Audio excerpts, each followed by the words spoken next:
this is what I say with y'all. Y'all have to put it in perspective. I'm not just some fan of a team who just never seen his team win a Super Bowl. No, I've been there, so y'all can't talk that little boy shit to me. What I'm saying is I've seen my team go all the way in a wild card. That's why it's not just about it's not just about winning the NFC for me. It's about performing when you actually get to the playoffs and getting to the playoffs. So I don't anybody care about that. Is there anybody on your current roster who was there the last time they won the Super Bowl? Any active players that were active? No, but that doesn't mean shit. That doesn't mean shit. So there's not one player. So there's actually not one player who knows what it's like to win a Super Bowl. That don't mean shit for y'all or us. Right? It really don't. Y'all hanging y'all hat on past success. That has nothing to do with this.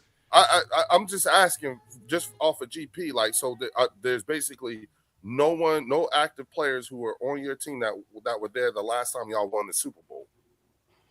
We have guys on our team. We got a couple of guys who were there when we won our first Super Bowl, and we got a bunch of guys who was on the team when we lost and won our last Super Bowl.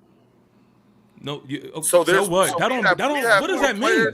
We literally have championship mindset. We have more players and coaches who have been immersed in a winning culture a whole lot longer, which is why we talk different to you.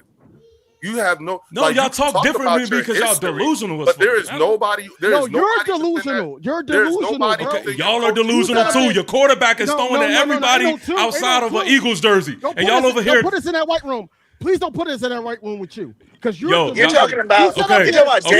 Wait. You sat up there. I heard you. You sat up there and said, "Oh, this team had a loser record next year and went to the Super Bowl. This is our year." Get the hell out of here. You don't even believe that, bro. So listen. Let me explain it to you. The point that I was trying to listen. No, because you missed it. You didn't even explain the point well right there. Interact with TP too. Let me interact with him. Go ahead. The whole point is this. Because for some reason I don't understand why I went over y'all head. The teams that I were naming, were teams that y'all would put in the same boat as me. Y'all keep talking about we were a 4-win team last year, and the year before we were a 4-win team, or whatever the case may be. So I start listing teams that has a resume of being at the bottom of their division, and then one year it wasn't no slow process. The next year they were either in the playoffs or they were at the big dance. And so the point that I'm trying to get y'all to understand is that's how football works. All it takes is one adjustment to change the whole trajectory of everything that y'all doing. Y'all keep talking. So y'all keep telling me about Eagle stuff that has been happening in the past, which is fine. But how is that going to pertain to this year and help y'all this year? Because one wrong move can fuck up everything that y'all been having in the past. And one right move can change the whole trajectory of what we've had in the past and put us at the top. That's the whole point of listing those teams. So you're just one. I feel like that's true for your team. Right now, as of right now, I feel like it's looking like we're headed towards the right direction. As of right now, it looks like it appears when TP don't blink, y'all are headed to that decline. Look at his picture. When TP don't blink, that's when we know he about to say something crazy. You really think that we're about to flip? It's really not crazy. Think we're about to flip? Nothing I'm saying is really crazy. Do you really think we're about to flip? Crazy. It's not even crazy. Nothing I'm saying. I think what he said is kind of true. TP, I think what he said is kind of true. Here's why it's crazy. Because you said one small change can mess up a whole trajectory of how a team goes in, what a team goes into, right? That's what you said. So yes, the last 6 years, all Jalen has dealt with is change. And how has that worked out for him? You tell me. You tell me how has that worked out for him when he has not had a sturdy. Y'all been on the decline ever since y'all won the Super Bowl. I'm sorry? Huh? No, we've been on the decline. That's what I could tell you. Y'all been on the decline ever since y'all won. Is that not a fact? You're not even being honest right now, bro. You're not even being honest. That's not a fact. What are you talking about? That is literally a fact. It's not a fact. No, I think you're missing what I'm saying. For 1 year? And I asked you about the last 6 years. No. Hold on. TP, how has Jalen looked the last 6 years when he's changed offensive coordinators? You tell me. What has he done? 2 NFC championships, 2 Super Bowls, a Super Bowl, an MVP. So you're trying to tell me I'm supposed to feel bad about my team because my quarterback, this is the norm for him. He gets changes and he dominates within the change. Hold on. So what are you talking about, bro? What are you talking about? Jalen never did that shit without. Hold on. Jalen never did that shit without AJ Brown. Stop that shit. Stop that shit. He never did that shit without AJ Brown. Without AJ Brown, never play games without AJ Brown. You're tripping, bud. What are you talking about? I can only hear one of y'all talk. Yeah, I can only hear one of y'all talk. I said, I just wanted one person to talk. Go ahead, King. You fell for the okie doke, bro. Because Sure I remember that was the how you sit up there and take away AJ Brown. Y'all done. Y'all cooked. I heard you say that on one of these live streams that I wasn't even on. Yeah. It was either your live stream because I subscribe to you, brother. You know, you do good work. You do good work. You say a lot of conviction. We rock with you. You say a lot of you say a lot of conviction in your fiction, man. Yep. And I enjoy it. I enjoy it very well, man. You and that damn Commanders guy that reached out to me on TikTok and basically asked me about this. I think y'all was doing it together, and then all of a sudden, you know, things fell apart. Whatever. But anyway, Juan, that's his name. AJ Brown, if I may, can I put up something, Leo? Yeah. Go for it, dog. Okay, hold on. Let me get this image real quick. I got you because he really believed that AJ Brown really made learning something. This squad. But then I'm already ready for the rebuttal because I'm ahead of you. That's why I said that. Yeah, you can post that. You can put that up if you want to, Leo, if you can see it. Wait a minute, hold on. Shout out to please put his graphic Metal Mike with the 67 with 667. I appreciate you, brother. All right, now what can you you text it to me? Hold on. No, I ain't texted. It's right there. It should be in a present. Oh, okay. You don't see it? Oh, yes, I do. I'm sorry. There it is. Yeah. So if you look at these numbers, what that tell you? You know football, right?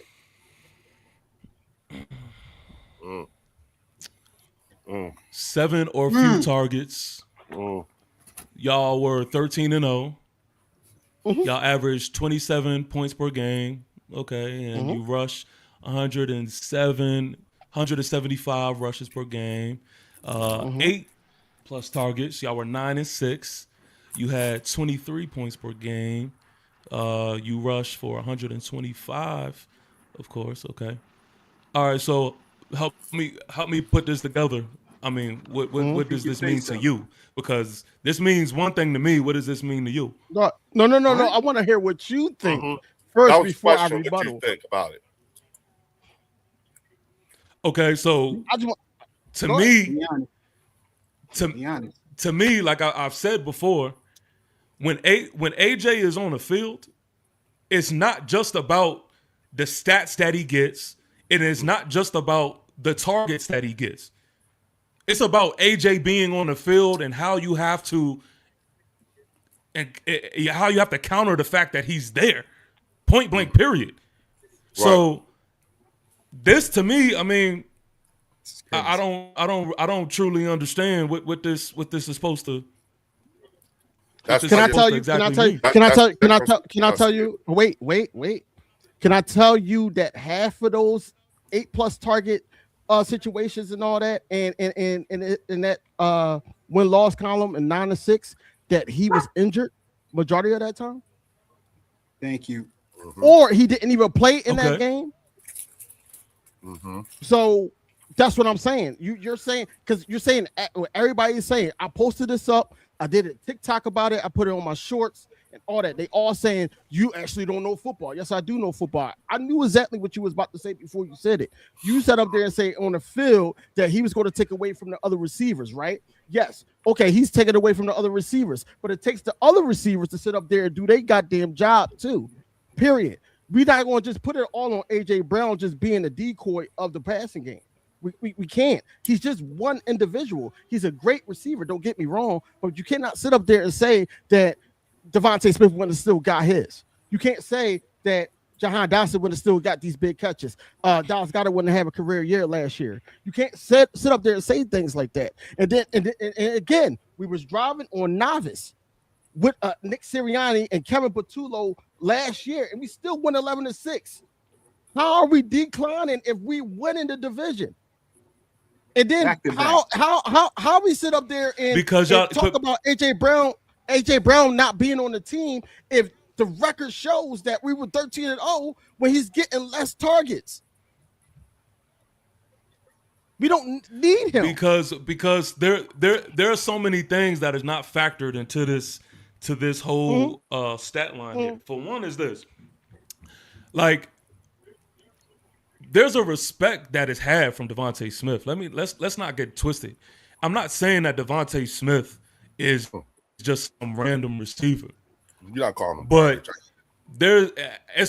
you can't make me believe that his job doesn't get easier when AJ Brown is on the field. I don't give a damn if AJ Brown gets one target the whole game. No, but this is the point that I'm making. Mm-hmm. The whole point that I'm making is just him being on the field is an element in itself. It opens up things for a Devontae Smith. It opens up things for a Jahan Dotson. If AJ is not there, especially for a whole season, I'm interested in seeing what y'all receivers look like now. I'm interested in seeing how that offense moves the ball. Now things get a little bit more interesting for me. It really don't. And the whole thing too, the whole element that is y'all keep talking about what Jalen Hurts is doing, what Jalen Hurts is I'm talking about. First of all, I'm talking about. Okay, Jalen Hurts hasn't shown the league that he can do nothing to lead an offense, but he has shown everything. I'm done with this conversation. Can lead him. Wow. What are you talking about? Yeah, I would be too. I would be done with this shit too. I'm not done. Been done when I brought up this practice. That was rhetorical. Yeah, you should be done. No. It's rhetorical. It's crazy. How the hell do you? Okay, so educate me. What season should I go back to? What season should I go back to where Jalen Hurts didn't have? What season should I go back to when Jalen Hurts didn't have the number one and number two with AJ Brown, Devontae Smith, and a running back that was at least top 15 in the league? Because that's everybody's argument that don't have that shit, right? And you sit up there and you sit up there and how talk is about that all the hate? time. But here's the next question though. Like to answer that, who was throwing them the ball though? Mm-hmm. Who threw Kenny Pickett, Jalen Hurts. Kenny Pickett. Who else was in? You disrespectful for that. Was Kenny Pickett not in the midst of that? Was he not in the midst of that? Come on, dog. Was he not in the midst of that? Why you see? This is the thing. This is the thing. Eagles Drew. I'm literally stating facts, bro. Kenny Pickett. Am I lying? What percentage of those numbers do you think? No. Kenny Pickett. Did Kenny? No. What percentage of those numbers? You better than that, TP. You better than that, bro. Hold on. You better than that. Hold on. No. We're not gonna jump around this. We're not gonna jump around this. We're gonna slow walk this so y'all understand. Okay, so listen. Listen. Is this true or false? Is this true or false? Has there been any amount of time where Kenny Pickett has stepped into the game and played for y'all? True or false? 3 quarters. 3 quarters. Okay. What are we talking about here, bro? 3 quarters. Listen. Is this true or false? So true. Hold on. Wait a minute. So true. TP. Listen. Special thing here, man. Special thing here. I don't know. Drew, wait a minute, guys. Drew, man? I hope we all having a good night. Yeah. Hold on. Wait a minute. First of all, this is an introduction I've been wanting to make for a long time, especially for you, DV, and everything. And, coming to the stage, Bird Section family member, Philly 500 is in the building. What up, Philly? Oh, shit. Move, Philly. What's up, guys? How you guys doing today? How many of y'all is there? I'm hanging in there. Good. You know what I'm saying? Everywhere. A lot. A lot. And- It's a and- lot. and- It's a There's lot of quite a amazing few. content. Trust me, there's more. You can Is take that this off your the TP? take And- this off and- the screen. You can take this Oh, off yeah, the yeah, screen, yeah, Leo. yeah, So we can yeah. see I everybody. got you. No, I'm not. Yeah. We got to get a pound of flesh in TP. TP Whoa, is talking wait, wild no, crazy. wait, Drew, wait, please don't. You know what I'm saying? First and foremost, you know what I'm saying? Wait a minute, I'm sorry. I'm just I just stopped the screen share. That's all. First and foremost, I want to say thank you to Philly 500 for coming on tonight, man. You know, Of like I course, said, no bro. problem. You know, I was looking forward because I really wanted you to meet TP Way. This is the Giants fan I was telling you about. You know what I'm saying? Okay. And Yeah. and the breath of fresh air for Giants fans that we can actively engage with. You know what I'm saying? To DB's point earlier, you know what I'm saying? He does. Well, it's good to meet you, buddy. Yeah. Oh. Yes, you too, man. You too, What's brother. up, Theo? Oh. Okay, yeah. And so you know, listen to me. Philly, you know, thank you again for coming here tonight, you know, as we honor FELZ and everything like that. And I know you're working on a timetable here before things kick in. Yeah. So I wanted to give you an opportunity to express yourself about FELZ before you're not unable to express yourself. Yeah. How you I feeling? don't know. I don't feel nothing right now. For those that don't know, I had to go to the emergency room today. I'm having knee problems, so I couldn't even put any weight on it or anything. So I just got back, and they gave me a couple Percocets. So now I'm about to go into La La Land. Oh yeah. Because that stuff's kicking in, and usually it knocks me out. So I figured I'd come on while I had time before I don't know what the hell day it is. So, but man, I wanted to show my respect to FELZ, man. What a great guy. You know, knowing him from this Eagles community, you know, he always, all I can say about him, man, he always seemed like he had your back no matter what. Every week when I go on, you know, Jacob, and I have to fight those two dopes, you know, over and over again about Cilio and Mark. Every week he's the first guy in there leaving a comment, let me know.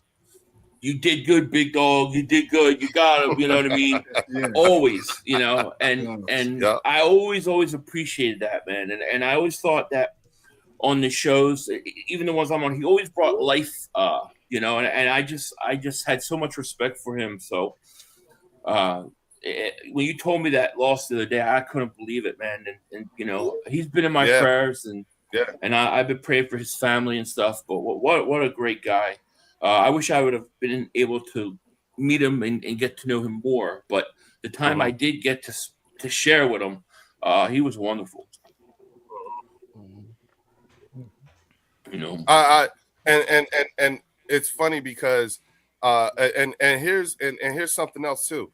This, you know, and I hate to keep doing this, but this is the other person, Philly, that I wanted you to meet that we've all been missing. D'Angelo's here, y'all. He's back. Hey. Welcome back, brother. And What's D'Angelo, going on, family? 500, you know what I'm saying? You know, this is, you know, again, Philly 500, this is another guy that I think you ought to know too, as well as TP. And, you know, you've met King DV before, right? Yeah. Okay, yeah. So good. You know what I'm saying? And then, of course, you know, we got Theo, the resident Detroit Lions fan and our statistician. What's good, Theo? Yeah. You know what I'm saying? What's going on, fellas? Hey, prayers up to FELZ and his family, man. That way you can watch the stream up there in heaven, you know. Absolutely. Chris is in your inbox, bro. You cussing TP out right now. Yeah. Is TP the guy? He's the one that had you guys all riled up when I came in here. Yes. Yeah, exactly. Yes. No, because yes. I owed him. Yeah.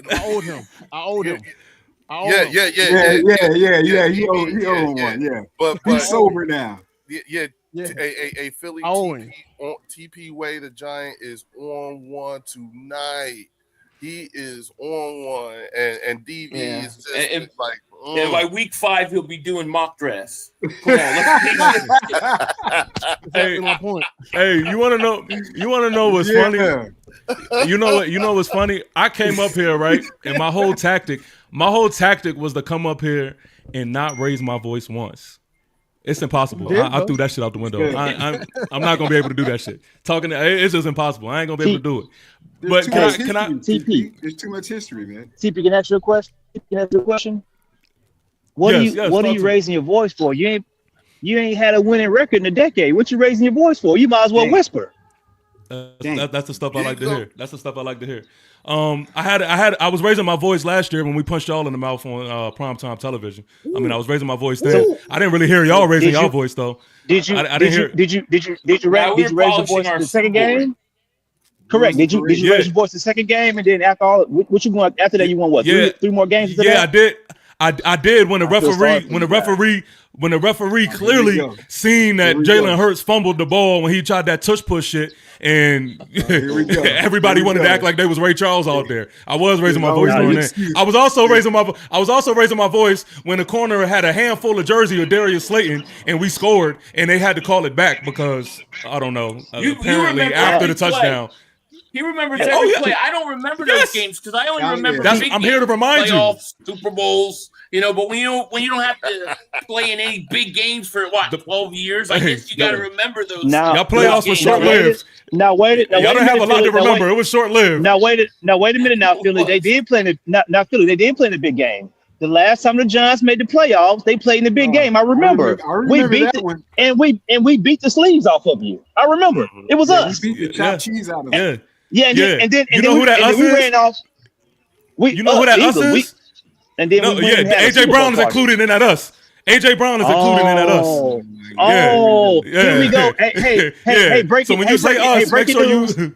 Hey guys, breaking news. The Eagles, a football team that runs the ball, is going to run the ball more. Breaking news, guys. The same team they make fun of for not using AJ Brown. Now our whole who we are as a football organization is about AJ Brown. This is hilarious. This is hilarious. Breaking news. We can now crowd the box and not worry about anything over top because y'all don't have no receivers. Y'all don't have no receivers that worth fearing. And especially because your quarterback seems to be throwing picks to everybody in a Patriots helmet out there in practice. Didn't they do that in the Super Bowl and what happened? Didn't they do that in the Super Bowl, TP? Didn't they do that in the Super Bowl and what happened? They did. Hey, Eagles Drew, I'm glad you said something because I want to fact check something you said. Kenny Pickett didn't just play 3 quarters for y'all. Fact check. In the regular season, it seems like maybe I know more about your team than you. Wait, come on. Come on, everybody. You wasted your whole internet time, the time that you're on here. Yeah. It could have been with FELZ and you just been saying prayers, but you sat up there and really researched. This is sad. Yeah, because y'all telling me anything up here. I'm the only one up here. So y'all telling me all types of shit. See, listen, this is the thing. He started He started for y'all. He started for y'all, and guess what? He put up the same. He started for y'all, and he put up the same stats that Jalen Hurts put up. So don't tell me about what Jalen Hurts did with the team that Kenny Pickett can lead. Hey, TP, if he played more than 3 quarters, how many did he actually play? How many quarters? You researched it. Exactly. You had time. Nah, Philly, you devious for that one. He played a full game and some. While Philly 500 was going on about FELZ. When Philly 500, listen, when Philly 500 was talking about FELZ, you had time to sit up there and look this up because it was grinding your gears. It was because he's lying to me, and I don't like when people lie to me. I don't understand. I don't understand why he lied to me, bro. Did he finish the game, TP? TP, did he finish that game, TP? Did he finish that game? It was against Dallas. I'll tell you what it was against Dallas. Did he finish the game?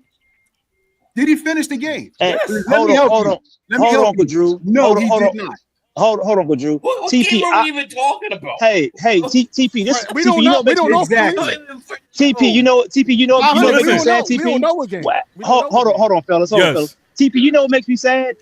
You not only should you not be fact checking. I want you to fact check with Drew, but I need you to be accurate because you don't really get to watch all the football during the season. I mean, you go 3-13 every year. You should know all the Eagles facts and fact checking.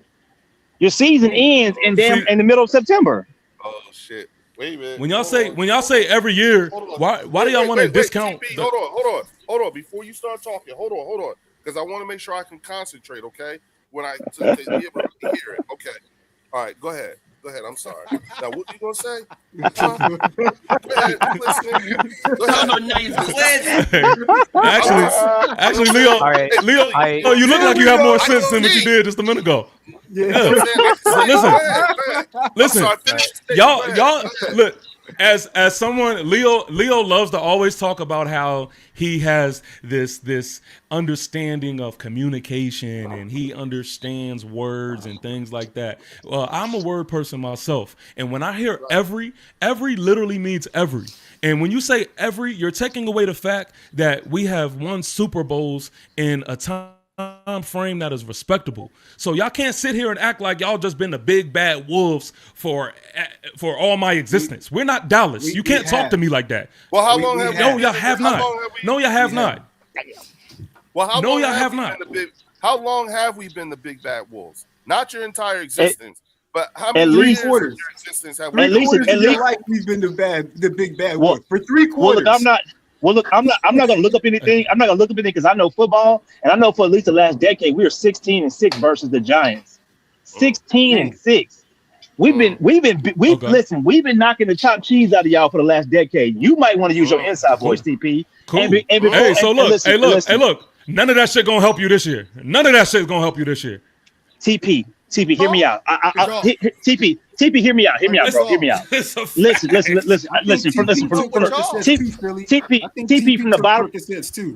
from the bottom of my heart, TP, and I mean this from the most respectful way. I don't understand why we should be having a back and forth with you. Until you become at least 500, you should be whispering with us. I don't remember the last time you was over 500. Can you beat Dallas one time, please? I mean, y'all just said in 20. Y'all just said in 22. I said that. Y'all just said in 22. Y'all just said in 2022. So y'all know. Y'all just mentioned the 2022 season. So brother, that was 4 years ago. Brother, that was 4. Okay, TP. That's not that. You can try to make it sound like that is TP. I want to be TP. Hear me out. TP, hear me out. Is he talking about when the Giants went to the playoffs? We beat the sleeves off of listen, TP. Oh, you mean when Saquon Barkley carried the Giants to the playoffs into a win? Or Saquon Barkley? Yeah. You're welcome. You're welcome. Hey, all right, so let me ask you this. Let me go ahead. You're welcome. TP, let me tell you what 4 years does to a person, okay? In 4 years, the people who were once in high school have graduated. In 4 years, the people who were in college, they've graduated. In 4 years, women who used to be attractive can no longer see their feet. Do you understand what 4 years is? Anyways. All right, cool. Okay. Let me ask you this. And this is an honest question, and I want complete transparency from all of you. Would you trade winning 4 Super Bowls in your entirety of your existence than having 2 recent Super Bowls and winning a few NFC championships? Guys, let me answer. You got to clarify. Do we get to see it?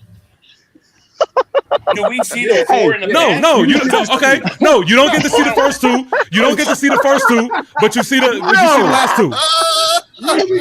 Okay, so look. Don't call me no loser no more, because that's some loser shit. Don't call me no. Don't say nothing about the Giants being loser, because that's some loser shit. Hey, 5 double O. Hold on. Because I've seen the same amount that y'all seen. I just have 2 more. Hey, Philly, 500. Every Super Bowl the Eagles won, I watch you go outside and smoke a stogie to it. Every time the Eagles have a parade, I get shit hammered. TP, the 2 of your Super Bowls, you were in your daddy's nutsack. Stop this, man. You act like a damn Dallas fan. Come on, bro. My first 2. You forget. Exactly. You forget my first 2, not my second 2. Not my second 2. I would like to go on the record and say I would take his deal. I'll take it. They would too. They would too, but they got a lie to win the argument. They would too. They would got a lie to win the argument. Yes, because you want to know the difference. You want to know the difference. I've seen 2 as well. The only thing is, I have 2. Hey, Leo, I seen my 2. Can you post that real quick? Real quick on the TP? Here's the problem. Here's the problem. TP. I'm sorry. What am I posting again? What you said? It said RIP Dad. No, not what I sent you on the chat. Oh, okay. I'm sorry. You missed it the first time. Okay, word. Look who here, y'all. What you missed it like Dak Prescott misses the playoff pass. Hey, Philly, we got FELZ' son here. Chris, take over because I gotta go. Chris, take over. Finish my breakfast here, man. TP, before you go, you got one job. TP need to stay. You got one job, TP. Listen, got one job. We're gonna shock the world in this ass whooping. We're gonna get it to Dallas. Okay. Don't even worry about that. We're gonna take care of that. Bro. Don't come up here talking, bro. You got one job to beat the Cowboys. You got one job. That's all I need you to do. Come on, week 5. I want to see your mock draft. Y'all gonna go 1 of 16. I want to see your mock draft. Week 5. Let's see it. I want it. Hey, look, and maybe in week 5, Makai Lemon will finally touch the field. My fault. What was you saying, Deanna? Hey, TP, listen, bro, and it's all love, man. I just want you to realize something. We have respect for the Giants. You definitely won a Super Bowl in 4K, but don't talk to us about the leather helmet era. We don't want to hear shit about when people wasn't wearing knee pads and had wooden cleats and shit. Nobody want to hear about that shit, man. Chris. Come on, brother. You act like you play like you a fan of a team in Arlington, man. Cut that shit out. Nobody want to hear about the leather helmets. They didn't even have shoulder pads back then. I know about the leather helmet era. Listen, I'm gonna say this in closing. Before D'Angelo, Philly 500 got up here, and my man Bird Gang, before you three got up here, I was sparring and I didn't even break a sweat. About time I come up here and I could leave with some type of work. I could leave with some type of work. Hey, Philly, I see you on your platform. Isn't he great? Hey, Philly, isn't he great? Is he so cute with his I want to go to your platform, brother. Hey, Philly, about time somebody. Yes. Hey, we're gonna have to set that up. We're gonna set that up. I'll do it. Yeah, you got it. You got it. Just let him go. He digs the hole deeper and deeper. It's awesome. I'll do it. Yeah, I love that. Yeah. You like telling her so much you got a stash. It is awesome. Yeah, exactly. What's awesome. I like him so much. I do like Jalen Hurts. He's a good guy. He's a good guy. Go ahead, Philly. No, you said that FELZ's son's in here? Yeah, he's here, yeah. I just want to say, my condolences to Peace, y'all. R.I.P. FELZ. Peace, y'all. I'll holler at y'all. Hey, take care, TP. Yes, sir. Nice to meet you, Nice meeting you, bro. Yes, sir. You too, man. I just want to say, rest in peace to your dad. Getting to know him on here, and I wish I got to know more.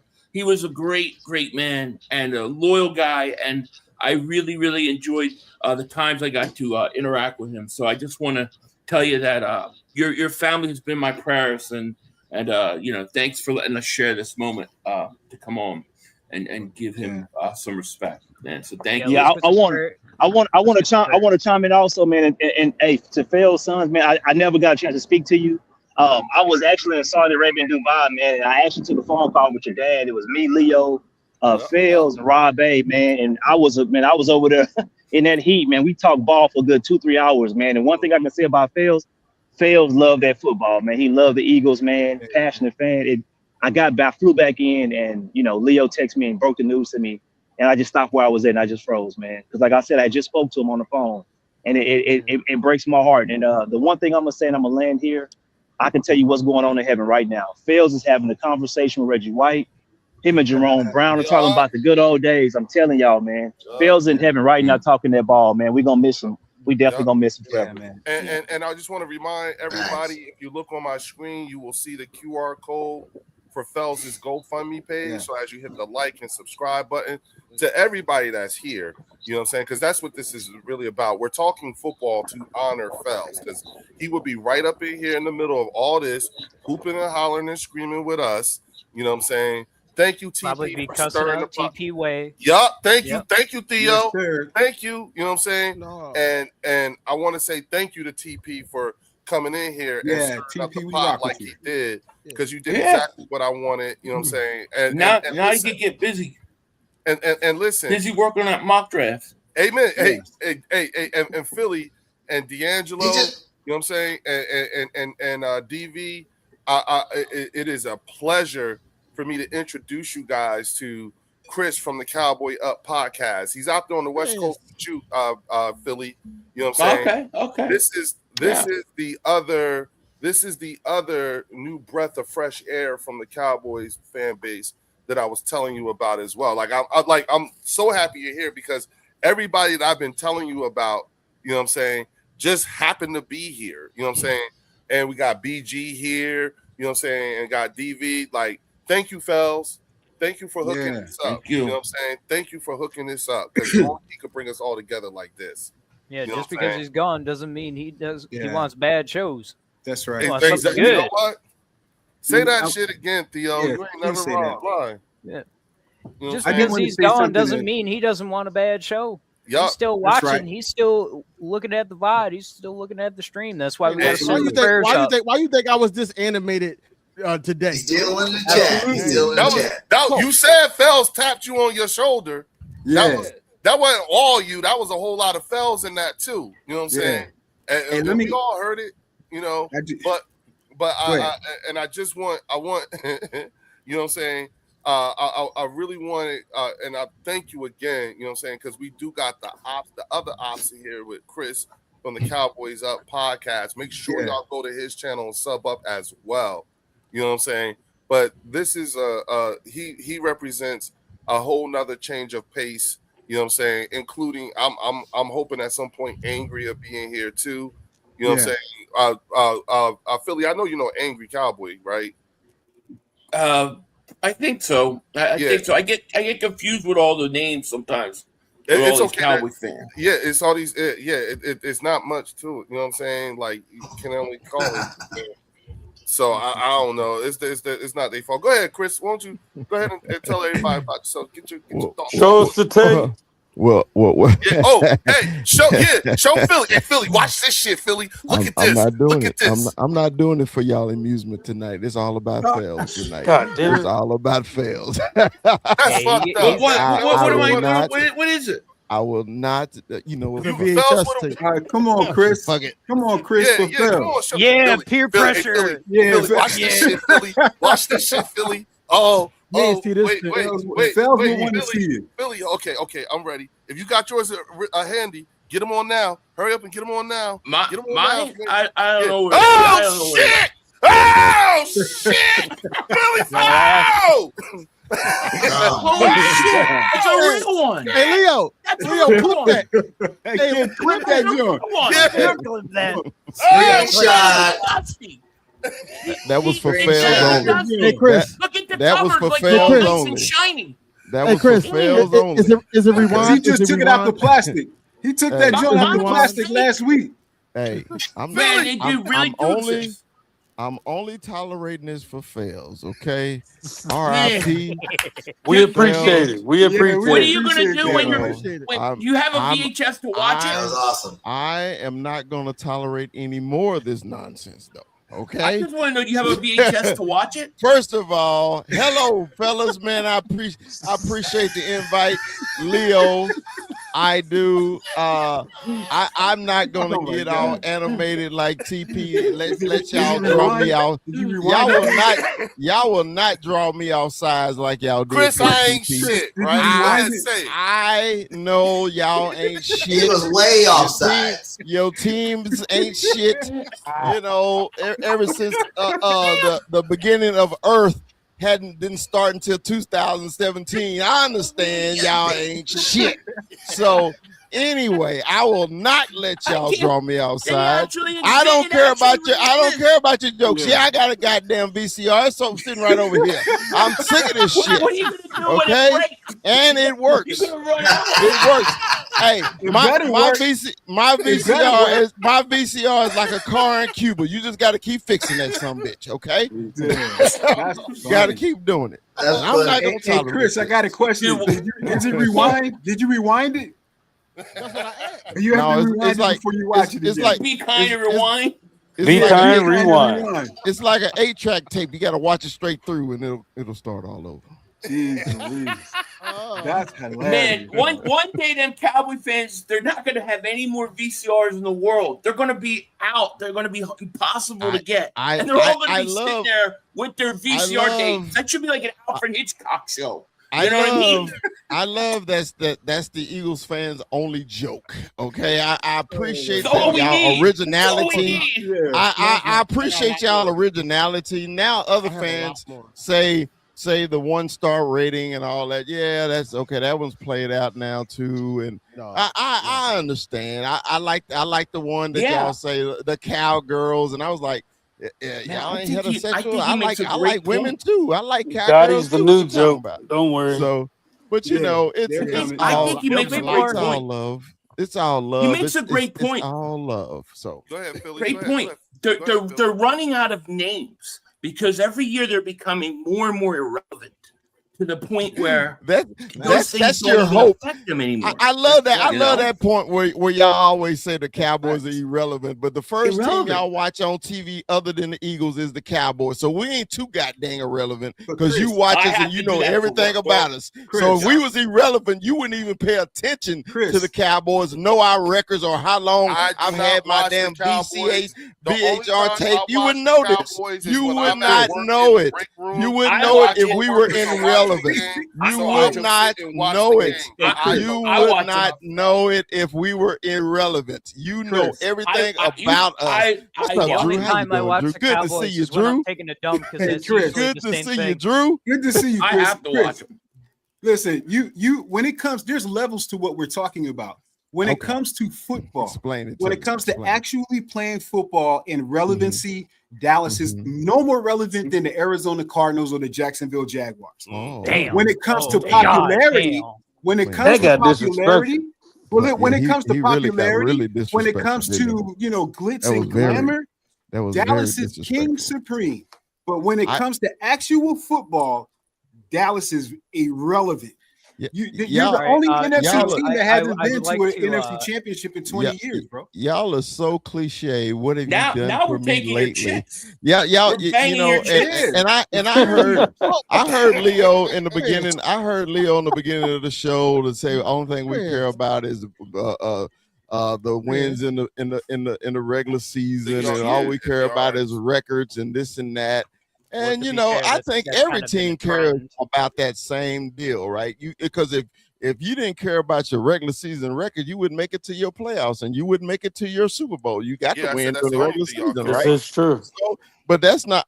I like when you put words in a Cowboy fan mouth because you're not a Cowboy fan, so you wouldn't know what we think about. Okay, and all of a sudden we irrelevant. We know what you think. Hold on, 500. That's a compliment, right? Hold on, 500. I let you sit there and you talk. You enjoy before your medicine kick in. I'm trying to get mine in. Okay, I'm just trying to tell you. Don't tell us how we think. I know how the hell we think. We think about one thing. It ain't the fucking Eagles. I know that. So all I'm saying is, I love the Eagle fans. I love coming on the Bird section because I thought you guys knew some fucking football, but y'all can't go past 2017. So I understand that why TP get all upset when he put foot in y'all ass and all y'all can talk about is y'all beat them so many times. Okay, my bad. You said that twice. You said that twice. I know. I'm not gonna regurgitate. I apologize. I won't do that again. Okay? I won't do it again. Okay. Everybody ain't going to college, Chris. You can't be using the words, Chris. We're Eagles fans, remember? Bullshit. Y'all been to college. I know a lot of y'all are very educated. Don't pull that on me. I'm not gonna accuse y'all of being. I'm a moron. Hey, how you doing, Chris? Theo, how you doing? I'm not gonna dispute what you're saying. I know you're on medication, but a lot of times the truth is like that medication is like true serum, like a drunk person. So we know. Anyway. I love everybody, man. I came on here just because I met FELZ, was it 2 weeks ago, Leo? And actually it was 3 weeks ago. 3 weeks? And I only been on the show. This is my second time. And he instantly gravitated to me personally because I love I'm from the South. Y'all know, y'all hear the twang in my I'm sorry, I'm from the South. I'm from the funk, y'all. But so every time I heard him talk, I was like, man, that's straight East Coast. That's straight. I love that East Coast twang. I love that deep, rugged voice that he got. And the first thing he said, Brother Chris. And I was like, he was giving me respect, didn't even know me from Adam. right? Absolutely. So from then on, I clipped the show, and my clip I put on TikTok was me and FELZ. And I was like, oh my God. And when Leo was on my show last night and told me, man, it broke my heart. I said, I only met the man once. But it broke my heart because I was like, man, I come on this show and we all fans, but we get together because we all love ball, right? And Absolutely. I could tell in his voice that man loved ball, right? Yeah. So I had to come on. I told Leo, I'm coming on to give my respects for a man I met one time, and man, I was so glad I met him. Appreciate that. I'm disappointed you didn't get him for as long as we had. Right. Yeah. You know what I'm saying? I like, you know, at least I don't have to say you missed a good one. You know what I'm saying? You didn't miss him. You got him. You know what I'm saying? Right. Like when all of us talk about him to other people, you know, like, oh, you didn't know FELZ? Nah, oh man, you missed a good one. Oh, you know, like there are aspects of all of our conversations where we could look at it and be like, you know who FELZ would love this shit. You know what I'm saying? Just even the back and forth and all this and everything like that. Right up his alley. So, you know, with the two ops that have shown up thus far being you and TP, you know, all that howling and screaming we all just did and everything like that. Philly, DV, all of us could tell you that was He's right eating up that FELZ. shit up right now. Right, Theo? That was He's right up his eating it up. fucking alley. Right up his alley. You know what I'm saying? TV up here cooking right now. Like what's Right, going on? Yeah. Don't say nothing. Don't say nothing. Let them cook. Let them cook. And as soon as you said and 500, he'd have been like, "Oh shit! Yeah. You're talking to Philly. Oh shit! Yeah. Oh. Ghosts in the building. Yup. Yup. You know what I'm saying? He would have. This was and Chris, his son is on here in the chat watching us right now. I saw him, man. Yeah. You know what I'm saying? So this is you know what? I'll be honest with y'all. This is what the doctor ordered. You know what I'm saying? For the bird section, we needed this.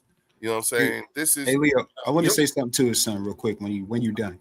Go ahead. Oh, before you do, hey y'all, hit the like and subscribe button. As I've said before, you see the link, you see the QR code for the GoFundMe. It's also the link for the GoFundMe is in the channel description.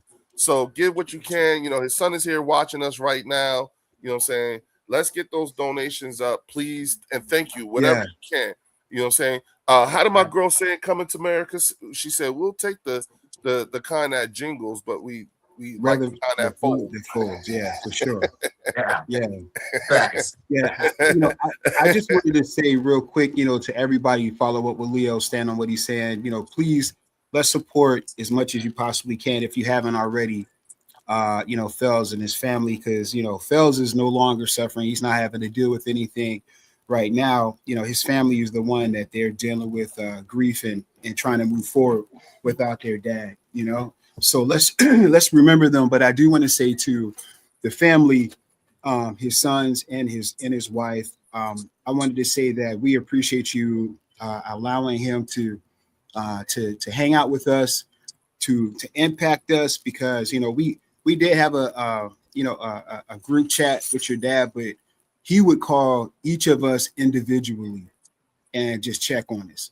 You know what I mean? He would call us individually just to say, hey man, what's going on? What's happening? How you doing? And we would call him to check on him, see how he's doing. And you know, your dad I just started my YouTube channel, you know, so I'm new in the game. And I want to let you know that your dad is very instrumental in supporting me, you know, in my new endeavor. And your dad he'll never go unforgotten with me, you know. So I appreciate you guys sharing them with us, and I want to let you know that we're here for you. You know, I mean that. You know, I'm a medical professional, so if you need something, please let Leo know, and I'll do everything within, you know, my you know, reaches or whatever to help support you guys, whatever it is. But we appreciate you guys, and I know I speak for everybody here that knows FELZ. We love you guys. We support you guys. We're praying for you guys. And you know, your dad he's gone, but he's never forgotten. And we know he's up there cheering for us. And this year is for FELZ. Amen. We're gonna get that joint for FELZ. Now before things kick in, I want to give Philly and Philly 500 an opportunity to give us whatever camp updates or any news that you'd like to share. You know what I'm saying, before the medicine kicks in, while you're still somewhat coherent. It's already kicking in, bud. But that's okay. Because all I keep thinking about is I really want to buy that VCR tape off of him. How much you going to sell me? I want to buy it. How much for that VCR tape? Hey, Philly, I'm hitting Amazon right now, bro. He waited that long because he just said that he a Cowboy fan. He rather watch my tape. Okay, I know you're a Cowboy fan. I just give it to you. I give it to you. I give it to you. You know, I give it to you. You can have man. it. You know, one thing with camp though, you know, like that I could say today is just like the rumor of Hassan Reddick possibly coming back. I don't like it. I don't think they should do it. I think he's past his prime. He had 1 sack to get with the Jets, 2.5 sacks last year.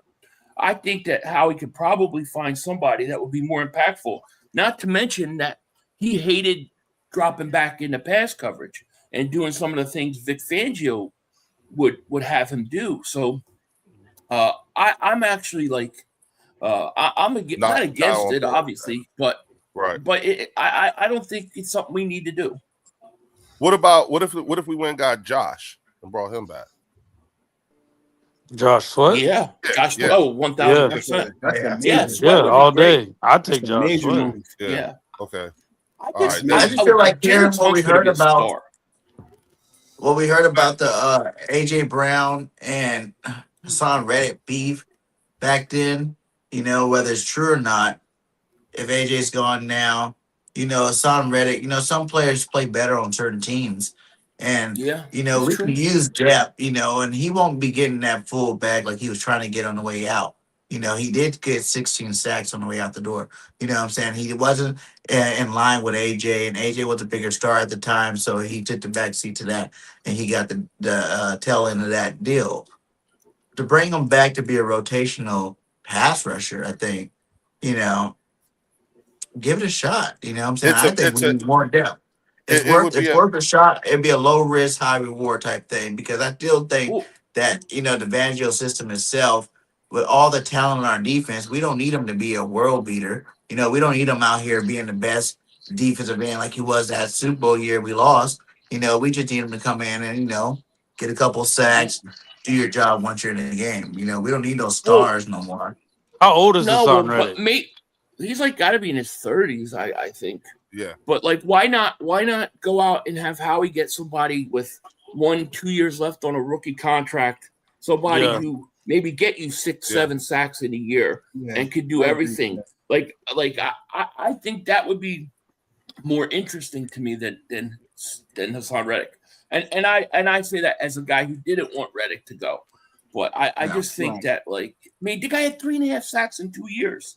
You know, I mean, we've seen these tackles when these edge rushers, when they fall off, man, they fall off. I'd rather have BG back. I'd rather have BG back before Reddick, because BG is not only an edge rusher. He could play, you know, tackle and edge. He was very successful at defensive tackle. Yeah, he's very versatile, and he brings leadership. Great against the run. Yeah, I would rather have BG back. I've heard a rumor that you guys were trying to take a look at Herbig from the Steelers. Yeah, that's been around since last year, early spring. Yeah, because I know the Lions are currently looking at Porter Jr. Oh, really? Now, is Herbig considered just a pass rusher all the time? Is he like a 100% pass rusher now, or is he like an off-the-ball linebacker as well at times? I believe he's a bit of both, because you have TJ Watt obviously being kind of holding court over there. The thing about all of it is, I don't think we're going to use very many more assets at the position. You know, like, to get a guy that's going to come in and give you like 6 to 8 sacks, you're going to have to give up something for that guy. And I don't think we're in position. I know Howie's always better in the roster. I'm just saying with the young talent that we got, we gave, Grenard that much money. I don't see that position with the talent on our defense, saying. I don't see that position being somewhere Howie's going to go Howie's give going to make a move. I'm right there. Maybe I'm right there towards with the you, trade BG. deadline, but not right now. Howie's making a move. He's going to make a move. And He's going to make a move. Right I think it after this needs to be game. in the cornerback. It needs to be in the I secondary. agree. We need depth in the secondary. That's where I'm looking at, corner. Because after Q and Reek, I don't want to see Bennett. I don't want to see Bennett. Yeah, I'm more comfortable with some depth in the secondary, or at least O-line. Like depth in the O-line too. You still have that DB that's pretty good from Washington's been hurt all camp. That's hurt him because he's not bad. I think safety, like, to me, is where I would go probably if I had to choose a position to trade for. But I do think you're going to see something now after this game. Yeah, Howie's going to make a move. Yeah. Especially with the release of players that we like. Yeah. We released Johnny Wilson, so we're trying to make room for something. Yeah, well, and then also, don't we got to be down to a certain number by a certain day? Yeah, you gotta slim down to the 53. So isn't that all at one time now? Oh, yeah, by the end of next week, right? Oh, so okay. Oh, okay. Oh, okay. I didn't realize. It's at the end of the third preseason game, right? Yeah. Yeah, you gotta slim The down. next day, right? The next day or two. Yeah, the next day. And then even on. So we're slimming down too. But here's the thing. Even with that, who's to say that we're not going to see other players that were cut from other teams coming in too? You know, that's true. That's true. So, and that it's a second wave of free agency. Say that again. It's like a second wave of free agency when those guys get cut. Facts, BG. Facts. And how it always does something like that. Yeah. Yeah, and then on top of that, are UDFAs? Because I think Willie Lampkin is going to be on the 53, which means so that means that's an open UDFA spot. Darius Cooper is not going to be a UDFA. I think he's going to make the team. The 53. Yeah. Here's what I'll say. No, I'm sorry. I didn't mean to cut you off. I was just going to say that one area that I think they should go make a trade that could be somewhat cheap, could be something you pluck off of a practice squad. They desperately need a return game. They got that's true, and they got no kick corner, and it kills us. Yeah, go get somebody. And I hate crash tests here. Yeah, I'm done with crash tests. Billy, we can't shake him. Yeah, I'm done with crash we cannot shake him. How does he keep huh? Hey, if you listen to Nick, we got one of the best kickoff returners in the game on the roster already with Covey. Yeah, if you listen to Nick Sirianni. But Lemon's supposed to return this year too. Like, and that's the thing. That's the thing I think people are forgetting. Like, even when I wanted to try to get in when TP was still on here and tell him, like, it's good that you think that way, but you gotta realize everything right now is dumbed down to the bottom line. You know what I'm saying? Our offense is as vanilla as you're ever gonna get it. Nick Sirianni would never ever in life give you any kind of, glimpses of what we're about to do before the season started. And we were carving up a really good, Patriots defense with our third and fourth receivers. You know what I'm saying? Like, third and fourth receivers. Lemon didn't practice.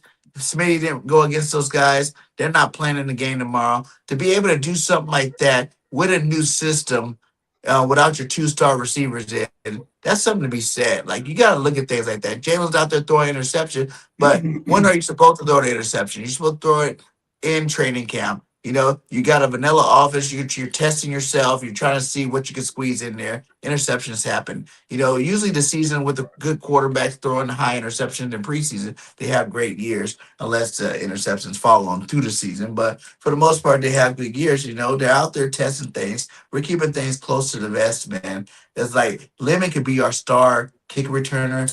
He can be our star, punt returner. He can be our star receiver this year. And the thing about it is, as Eagles fans, we're never going to know none of it until game one. Lemon's not playing until game one. Smitty might not even play until game. And those are two weapons that I think really helps out our offense come game one. Because everybody would ask the question, what's the offense going to look like with Smitty being number one? And guess what? You will have no answer going into the season. You know, everybody asked the question, can Makai Lemon come in and fill a Smitty type role? And guess what? You won't have no answer for it until come game one. You know what I'm saying? That's a secret weapon for us. And I think, you know, this offense is going to be fine, man. As long as the offensive line is healthy, that's all that matters. And if we have a healthy offensive line, damn the receivers. You know, we can run the rock to another Super Bowl if we need to. No, I agree. Dan Real quick, one I just wanna- receiver. Real quick, I just want to acknowledge one of FELZ's other sons. TJ is here. TJ TJ. 95. You know what I'm TJ, saying? what's up? We honor Brother you, brother. man. You know what I'm saying? What I'd like for you to do is, if you get an opportunity, go back about 10 minutes, 10, 15 minutes, or when Philly 500 got here.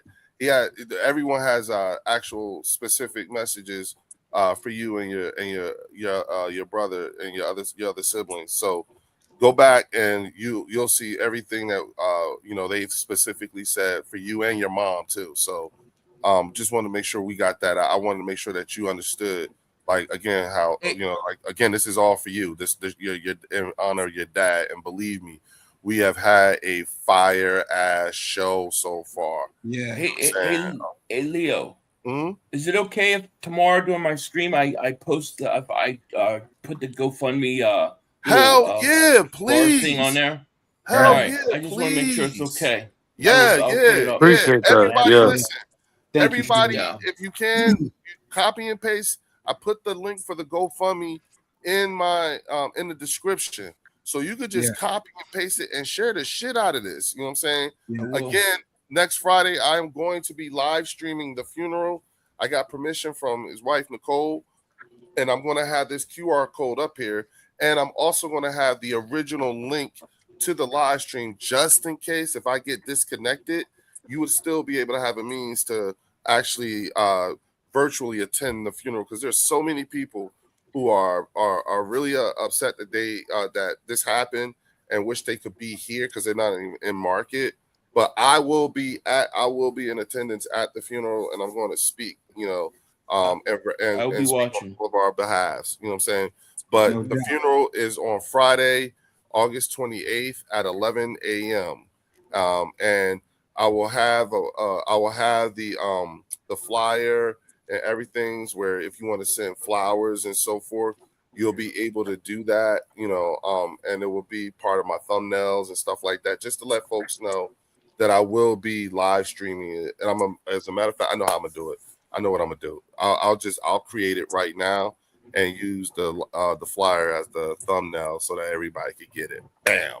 See, give me time. Let me hear it, say it out loud, and I'll figure it out. And that's what I just did. All right, moving forward. You know what I'm saying? Philly, my thought process is this. Let's let Andy Dalton go and Tanner McKee and go get Anthony Richardson or go get JJ. Go get any of these other guys and bring them in to battle out the rest of the way with Cole Payton for the number 2. But at least we'll have a serviceable backup that could actually. All right. So Leo, quick addendum to that. Mm-hmm. Don't go for JJ McCarthy. Don't do that to Yeah, yourself. exactly. Yeah. Don't we do that. don't need I'm that. fine with with Anthony Richardson. That's cool. Don't do JJ McCarthy. I For think we your need to own keep Andy sanity, Dalton though. I think we need to as keep a guy who had to deal with him for like 2 games, don't do that. That's not good. Did he tear Dallas up? Yeah, he tore Dallas apart. Shots fired. Oh, and and also, fellas, at least Leo. Look, love Anthony Richardson, built like a Greek god, look like Tarzan, plays like Jane. He's not gonna make it in Philly. He not gonna make it in Philly, y'all. He mentally up top, it's not there. Yeah, it's not there up top. And if you can't make it with the Colts, with that soft franchise, you're not gonna make it in Philly, guys. We need people who are mentally tough, and as long as Tanner McKee has trade value, we might want to hold on to him.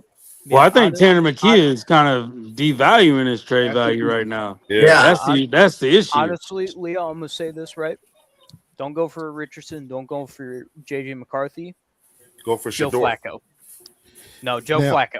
I think we need to just keep who we He got. played Bro. in Baltimore. Yeah. I'm okay with the red rifle because I think the he Red will Ryder help. BB gun. Well, no, He's going to help this is- Jalen. Yeah, he's going to help with the maturation of Jalen in this offense. You know what I mean? He'll be right there. I don't disagree with that. Mannion, to say, hey, look, this is what you need to see. This is what you need to look for. This is the scheme. This is what they're doing. I think he'll help with the maturation of Jalen. So I'm cool with him. Especially if Sean Mannion decides to stay like up there, up top, Right. calling the plays. Like it's good to have an Andy Dalton like on the sideline to kind of just talk it out We with got a Jalen. Falcon. Let's Yeah, go. this is FELZ' son. He says I'm an ATL Falcons fan, but the Eagles earned my utmost respect after we lost to the Patriots 2016, and y'all beat them that next year. Oh man, okay, I felt so bad for you in 2016. You man. were right there, TJ. I felt distraught for you. Damn, TJ. Because that's never gonna go away. It's that one game. It's not gonna go away. I'm sorry. That's almost like when Romo fumbled the football at the field goal. Remember that, Chris? Yeah, that was terrible. Yeah. Look, Laura That was said, I can't. But he said, I can't believe it. Can't believe it. Still, I ain't gonna front me neither. Yeah, it's still shocking, man. And what's funny is when it's brought up with Falcon fans, they all make the same face. The one I just made, like, I'm just not. They're still not. It's an indescribable pain, but they can't show the emotion. No excuse. Say that for again, it. DD. There's no excuse for it. You can't say nothing but yeah, they did that. And listen, I know they cuss them people the fuck out. Them fans was going nuts. My boy. I lived down there for a while, man. As a matter of fact, I had just moved back to Jersey the year before. You know what I'm saying? So when they lost, I still had ties. Nate, my boy Nate, he still lives there. And man, you know what I'm saying? That's they Leo, they keep getting Matt Ryan every time he goes on like ESPN with it. Every single time he's up there. It's just, this is one of the biggest comebacks of all time, kind of like the 28-3 game. And then he just has to sit there and he's like, God damn it. It's terrible. It is absolutely awful. I feel so bad for Matt Ryan, man. Yeah, and you know what, man? Matt Ryan is one of those quarterbacks that I was like, damn, he's like a Dan Marino. Really good, but didn't win the big one. You know what I'm saying? Yeah. Like it's like, damn. And on top of that, he's from here. You know what I'm saying? He's from here. You know what I mean? So that's the other part. It's like, damn. You know what I'm saying? Like, feel bad for you, bro. You just I remember 2016 because the Lions were in the playoffs in 2016. We lost to an unknown team who had one of the members happens to be here and is wearing blue with a star on it. Not naming names of who that team could possibly be. Well, here's the thing. It's okay because we done already told Chris he ain't shit. And then he took the time to thoroughly remind us exactly why. I know Chris ain't shit. He a Wolverine. We good. That's why I didn't. That's why I didn't say anything about the JJ McCarthy slander here. He got me my national championship, and I was just like, y'all said the same thing about Seattle's quarterback, didn't you? And now he won the Super Bowl. So y'all slammed the people way too damn early. I'm guilty as charged. Guilty as charged on Sam Darnold. Hey, Chris, I'm a Wolverines fan too, bro. Go blue. JJ is trash. I can't be friends with you, Drew. I can't be friends with you. JJ is trash, bro. JJ is trash. I'm sorry, bro. Chris, now you gotta Ryan Day was talking mad shit today. He was talking mad shit. Fuck Brian Day. Anyway, that's right. When it comes to JJ McCarthy, it's like this. His rookie year, he was hurt. Last year he was hurt too. Yes, he did destroy Dallas. Well, who didn't? So you know, and then everybody just automatically think the boy is washed. Okay, you said that about Sam Darnold. You thought he was washed. So I don't know how you just give up on a player just that quick. You know, maybe it's the system. Hey, Sam changed system and he started playing. He went to Minnesota, played well. He went to Seattle, won a Super Bowl. So you just can't give up on these quarterbacks just because the first 2 years you think they're done. Come on. I thought y'all were. Man, you let Carson. It's like you can't give up on a quarterback in like 10 or 11 years. He haven't done anything like that. Damn. King, no, I want King to actually say what he means. Don't pull the. I mean, you got great. Listen, you got great in your beard. Say what you mean. You know what I mean. You know what I mean. You wild. No, I want you to say. You already know. You a Eagle fan, man. You a Eagle fan. Y'all got big balls. Tell me what you mean, King. Tell me. Say the line, Bart. Because I can definitely tell you his record against y'all. So go ahead. Yeah, that's fine. That's fine. But what he do with those records, though? Yeah. It's always a caveat, though. It's always let me fit my narrative to it. Okay, but when he beat y'all, it's not. It's always a but what he did. But what he did. But it's always a but. He's beating y'all ass. He's James Harden. He has kicked. He's James Harden in the NFL. Against a lot of backups. Y'all's he beat up a lot of backups. I say a lot of them. Man, wins come were on. backups. This is dead story. Come on, guys. Don't do that. Let's keep it real. It doesn't even hit. Come on, man. Don't do that. Hey, Philly. Didn't I do good? Didn't I find us a good one? He did great. Yeah. Hey, Chris.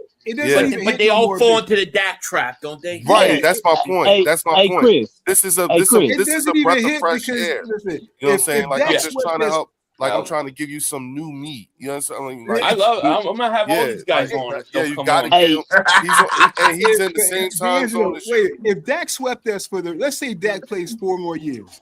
If he swept us every year that he remains in this league, and we continue to hold up Lombardis, what does that do for you? Y'all only held up 2. Y'all act like y'all got 1,000. Y'all got 2 trophies. And y'all Chris, think y'all got 1 million trophies. Come on, bro. Y'all just now playing catch up. But Chris, y'all have not passed the Washington Redskins yet. You haven't even passed the Skins yet. And they're the Commanders. You have not even passed them. We don't have it on VHS. We don't have it on VHS. But we still got proof. We have it on VHS. We still got proof.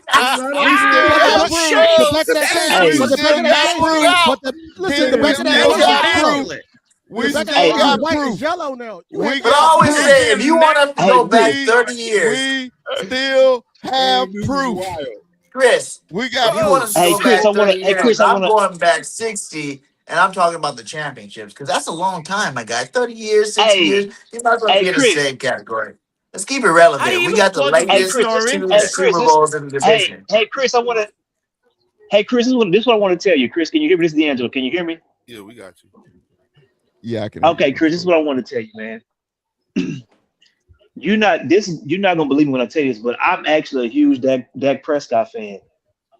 Dak Prescott has ushered in the greatest era of Eagles football. Since y'all drafted Dak Prescott, y'all celebrate him for winning nothing. We've been to 3 Super Bowls and won 2. I hope Dak Prescott dies on a football field. I hope him to be 85 years old like Jerry Jones, still being y'all quarterback. Because as long as he's around, we're gonna have a lot of prosperity. I've never seen somebody get paid for doing less. Dak, we love you. Go ahead, Rain Dakota. We love you, baby. We love you, Dak. And we love you too. 60 million more to Dak Prescott. Hey, Philly, how old is Jerry Jones again? Jerry Jones just turned 19,700 years old. It's actually his birthday. He's 19,701 years old because today's 701. Now, by the time he gets to dinner, he'll be 19,702 years old. And by the time he gets home, he'll be 19,703 years old. You do know that the older you get, the faster time goes? He continues to progress in his age. So let's get some prayers up for Jerry Jones. 100 more years. Long live Jerry Jones, baby. Long live. He was on the I top love 10. Go on like that. As long as he's there, y'all not winning Philly. nothing. Hey, Philly, isn't it Gentani? Jerry Jones. Gentani. Yeah. Mother humper. Yeah. I know we're talking about, this how man long... literally said Dak Prescott helped y'all win Super Bowls. That's no, the he most helped ridiculous. usher in the new. That's the most. No, that means y'all had to get better because y'all couldn't beat them. That's what you should be thinking. Okay, you had to get better because you were not good. Okay, you were not good. But that makes you guys worse. I hate when it just y'all just forget.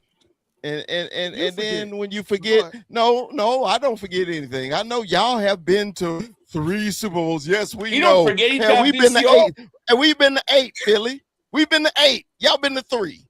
But since 2000, come on, let's keep it relevant. You see what I mean?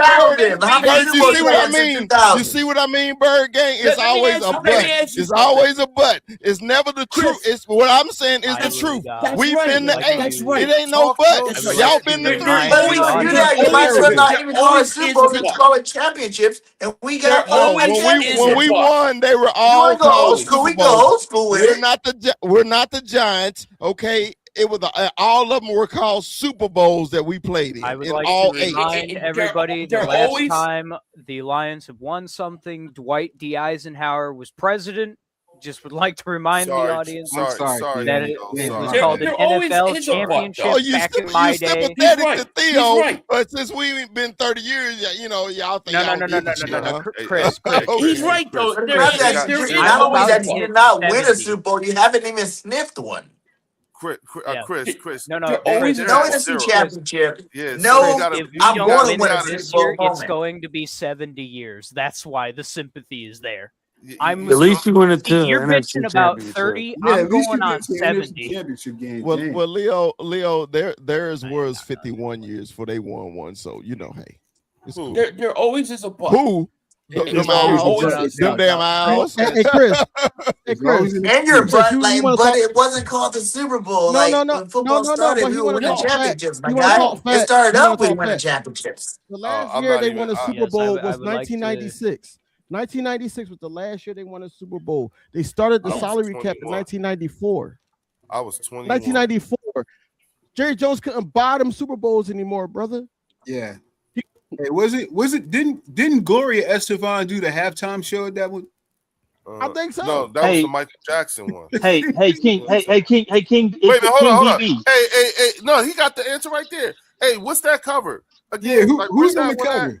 That was you. That's probably Michael Jackson. That was the Michael Jackson one, right? Hey, Chris, pop that bad boy in. We gotta see the halftime. I'm listening to whoever's saying my name. That's me. That's me, King DV. I was because you mentioned 1996, and that was a beautiful year. That was when Jordan was wearing pinstripes. Can y'all imagine that? That's when Jordan was wearing pinstripes and playing in Chicago. Another thing. Correct. Another thing about 1996, Mark Holmes had just turned 30 years old. Can y'all believe that? Mark Holmes had just turned 30. He was the same age as Michael Anthony Fitness. He was the same age as Michael Anthony Fitness. Yo, me and Philly 500 were 21. Damn. I was 10. I was 10 years old. Can I ask y'all a question? I would like to remind We're not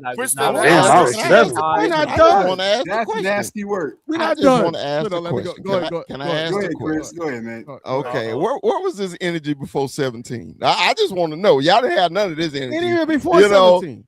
Yeah, we've been there all the 2000s. Y'all didn't have none of this. We've been holding on to the 5 straight NFC championship games we went to. Y'all ain't had none of this energy. The 5 straight NFC championship games. You don't think we had energy those years? 2 Super Bowls. Y'all think y'all the greatest franchise of all allow time. Me to answer you, Chris. You know allow me to answer you, y'all.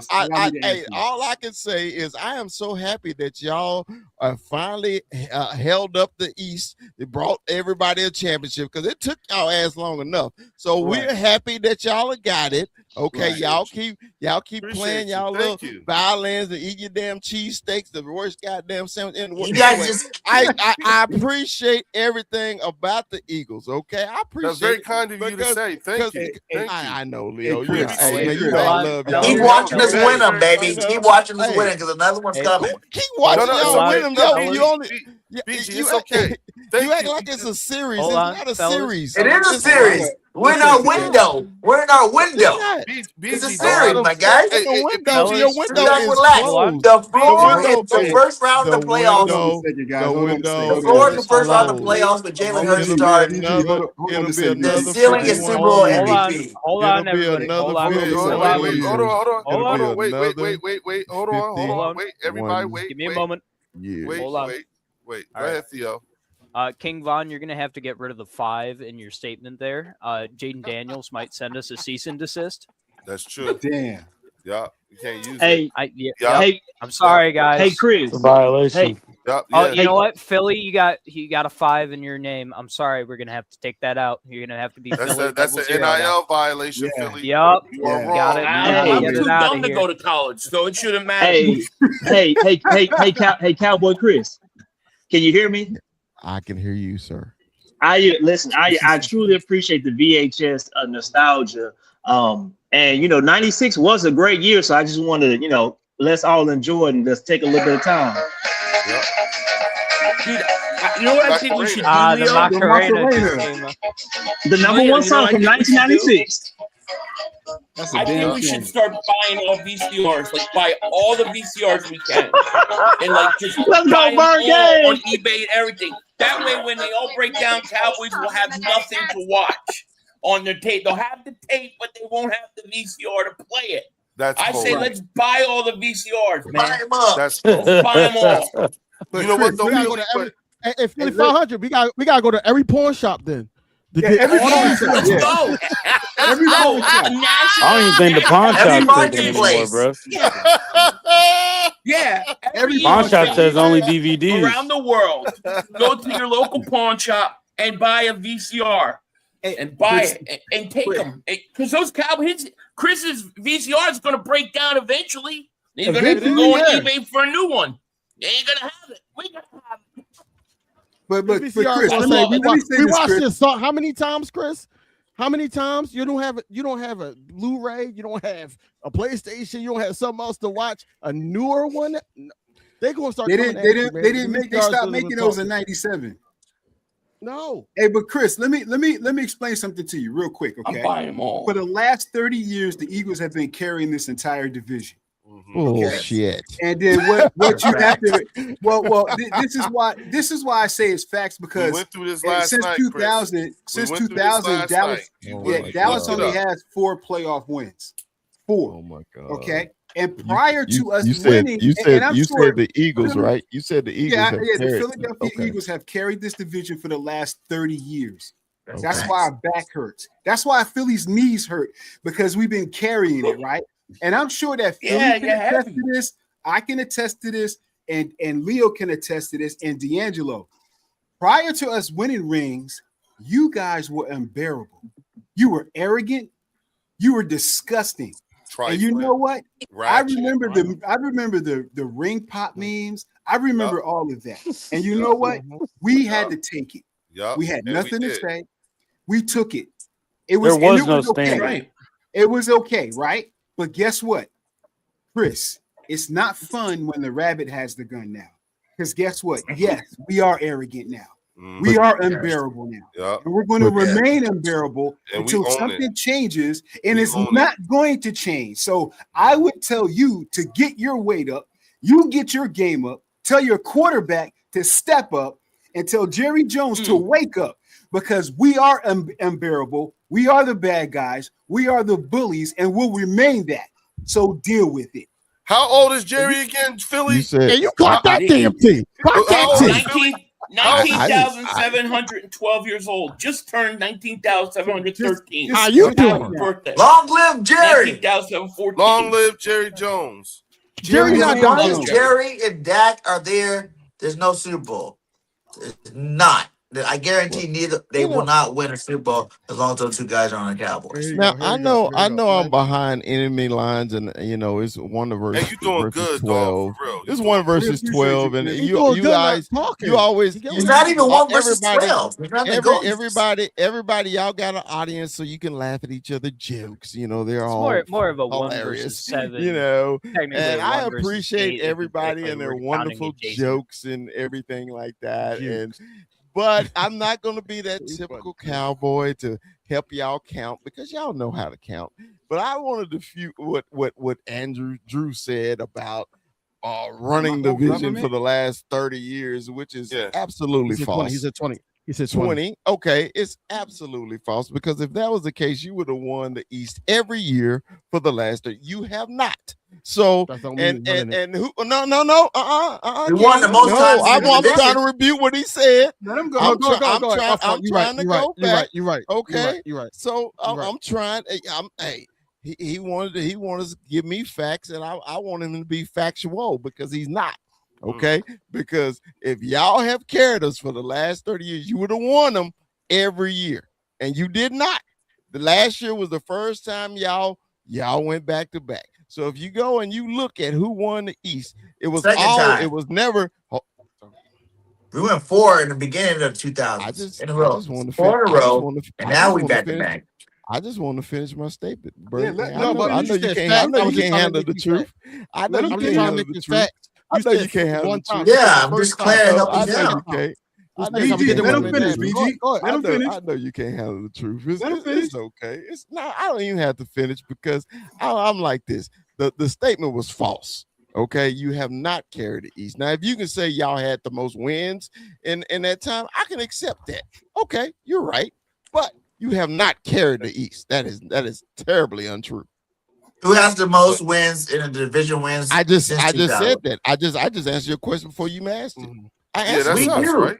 So that means we carry it. And we got the most division championships in 2000. That's not. All right, I would like to, as the resident fact checker here, the person who actually has to write all this shit down. The Eagles officially have won the NFC East within the last 20 years 6 times. Well, 7 counting 2024. Excuse me. Right. The Dallas Cowboys have won it 1, 2, 3, 4, 5, 6, 7. So you're tied for division titles within the last 20 years.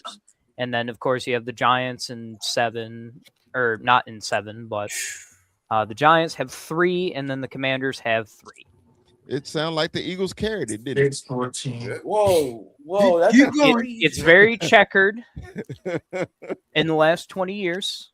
But out of the 4 teams in the division, your 2 teams have the same divisional title records since the year 2005. But Theo, here come the butt. Here they go. Come on, tell us. Come on, tell us the butt.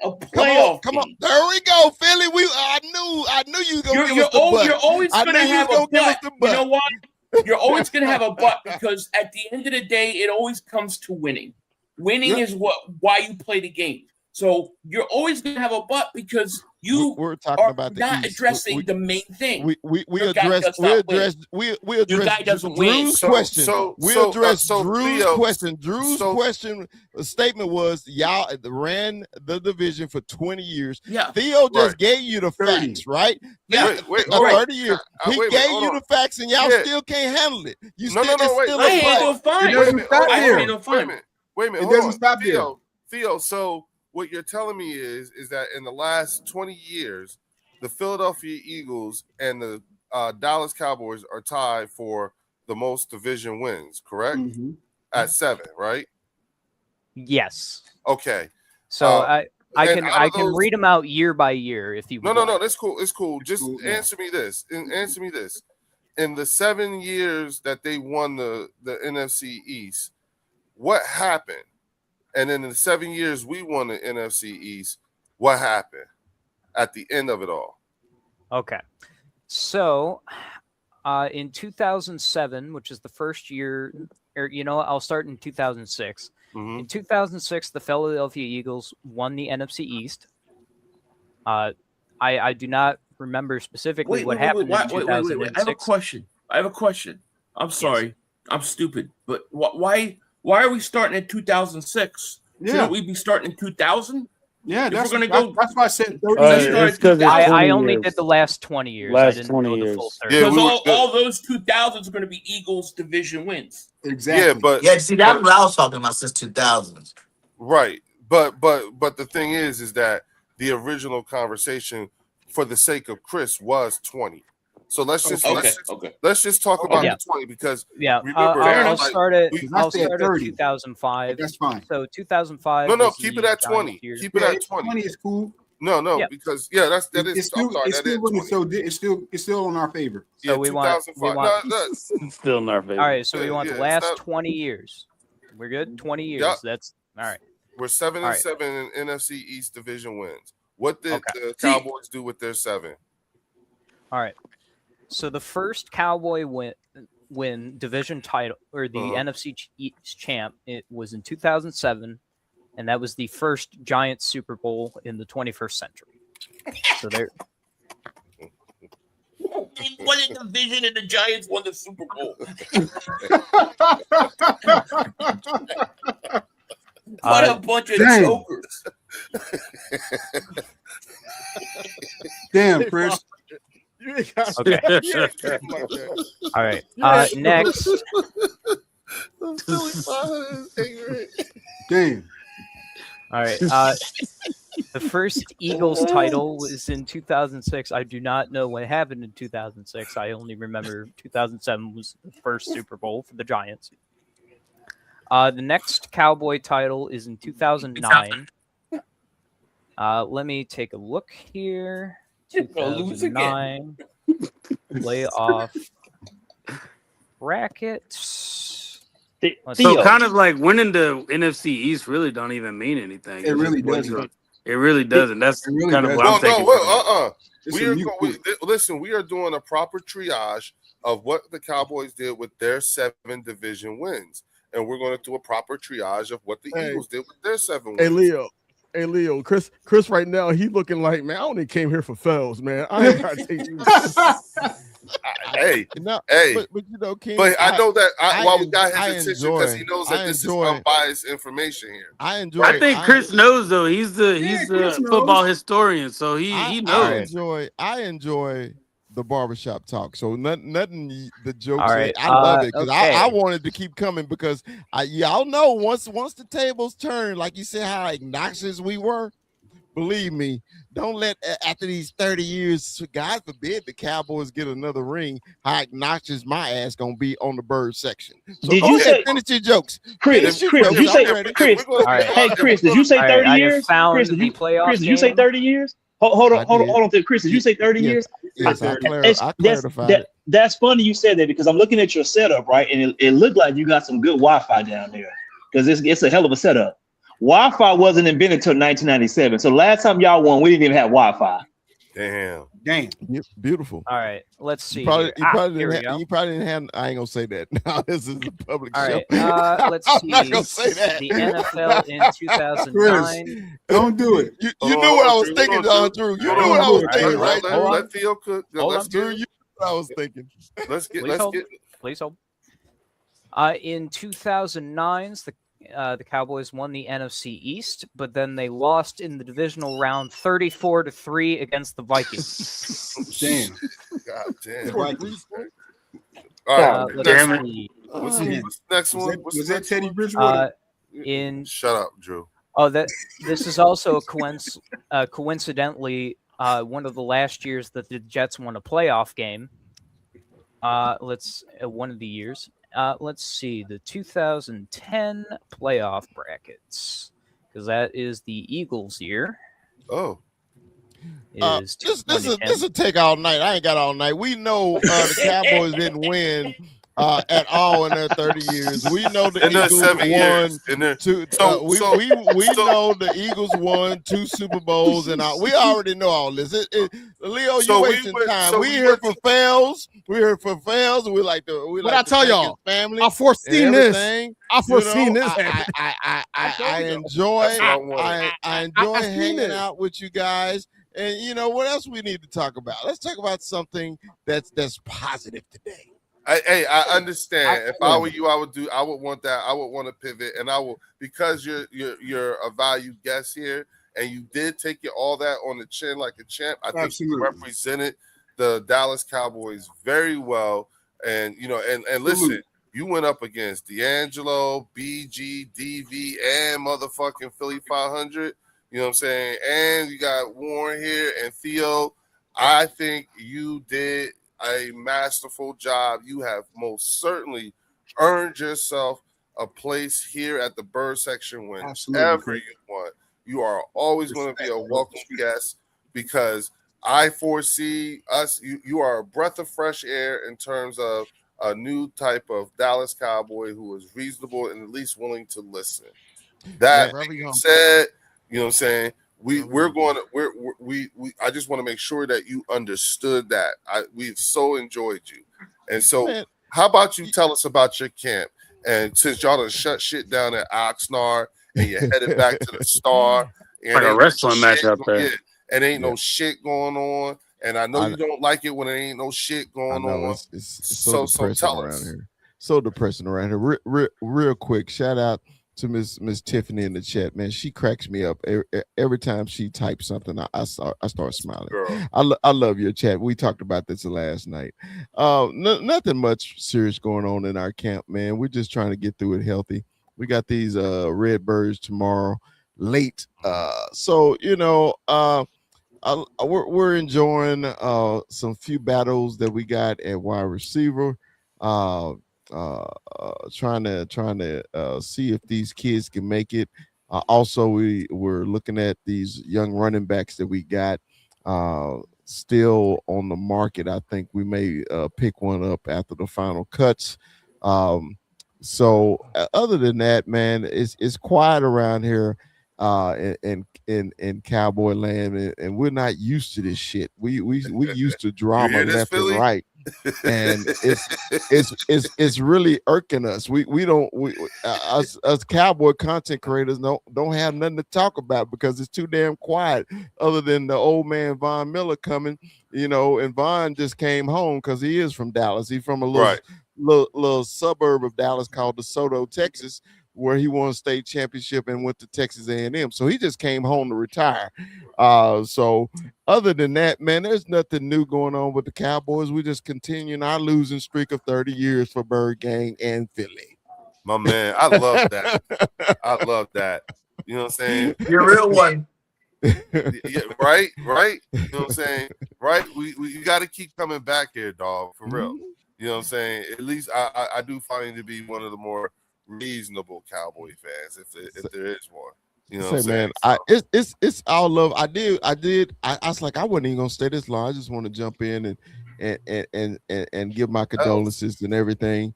Because remember yesterday I told you, man, when I was doing my show, we was gonna go all night, and then my boss sent me that text telling me to come in, right? He didn't change my whole damn schedule, Leo. So I got to be at work at 6 o'clock in the morning. So, hey y'all, and he had just started. Listen, y'all. Yes. The fucked up part was he really was operating as if he was going to be off the next day. So he actually started relaxing. You know what I'm saying?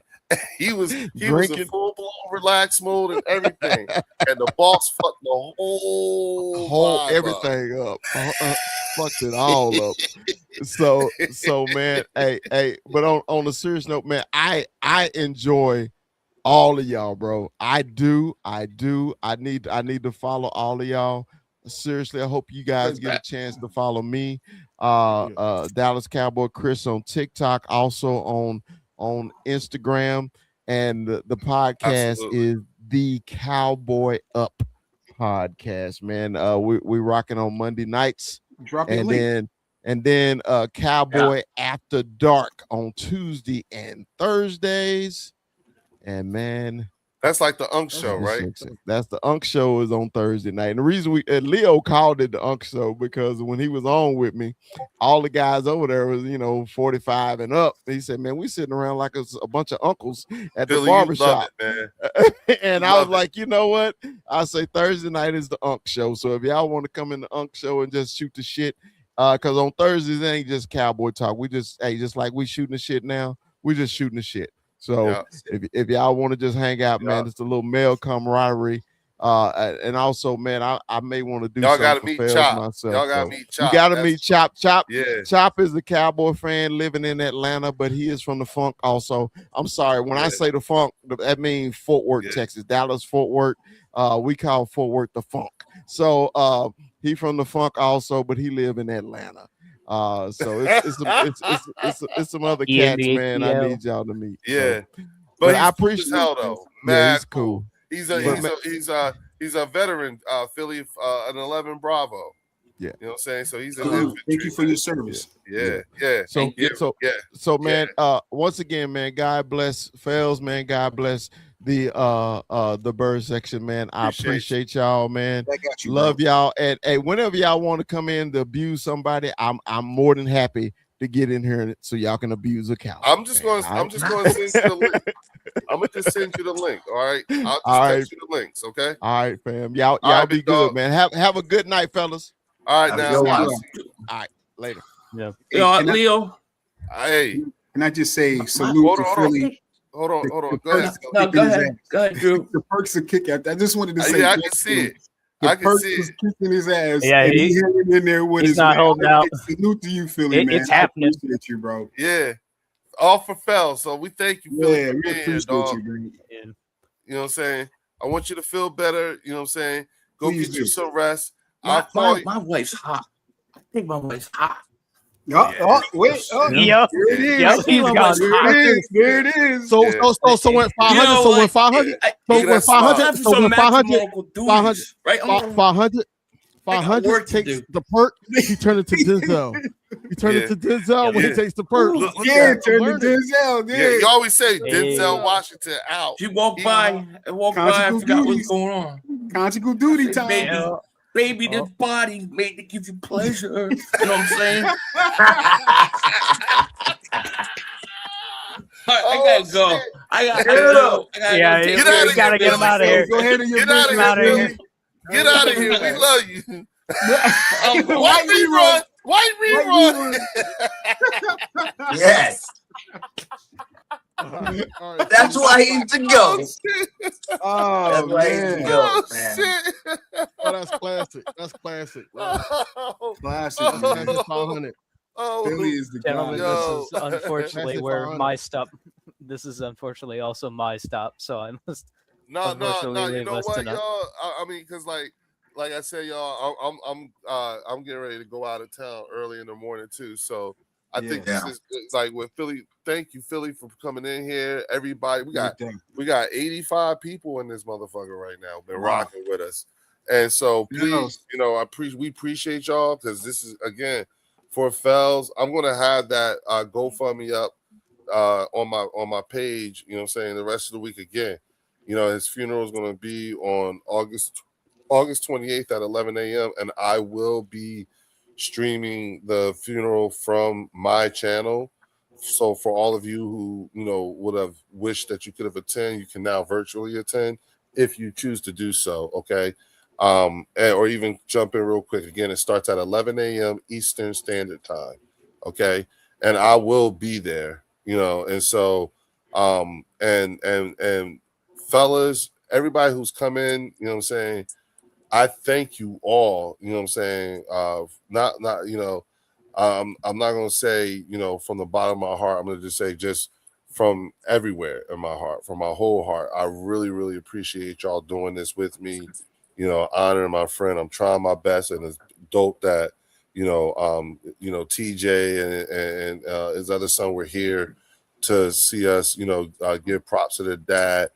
I'm sure you guys would agree with me that the laughs that were done today, were genuine, hearty, You know what I'm saying? Thank you to TP Way, the Giant. Thank you to Chris for standing tall. Yeah. You know what I'm saying? Coming in here and really getting like putting it like this was a FELZ show. You know what I'm saying? If you notice the way everybody talks about him, you know what I'm saying? The things that they all say, the common denominator, you know what I'm saying? Like, I wish they all wish they had him longer than as long as we did. You know what I'm saying? So only I know everybody could attest, BG, if you didn't know, Theo's outros were something that FELZ would shut the whole channel down just so that he could hear. You know what I'm saying? Yeah, you know what I'm saying? Theo's outros was literally his favorite part of the end. Yep. You know what I'm saying? So I want to give everybody a chance to give their last word, but I want to start off with Theo's outro. You know what I'm saying? Because he does. You'll see. Go ahead, Theo. You got it, dog. Alrighty. First of all, I wanted to thank everybody here in the chat and on the panel for, helping us, get through this time, as well as, if you have donated, thank you so very much for donating to FELZ and his family. Also, can we get some prayers up for him? If you haven't already, please do a good deed today. It might not make your day any better, but it might make somebody else's better. And that's what we strive for each and every day. And thank you again for enjoying the game of football. Lions to the Super Bowl. Next year.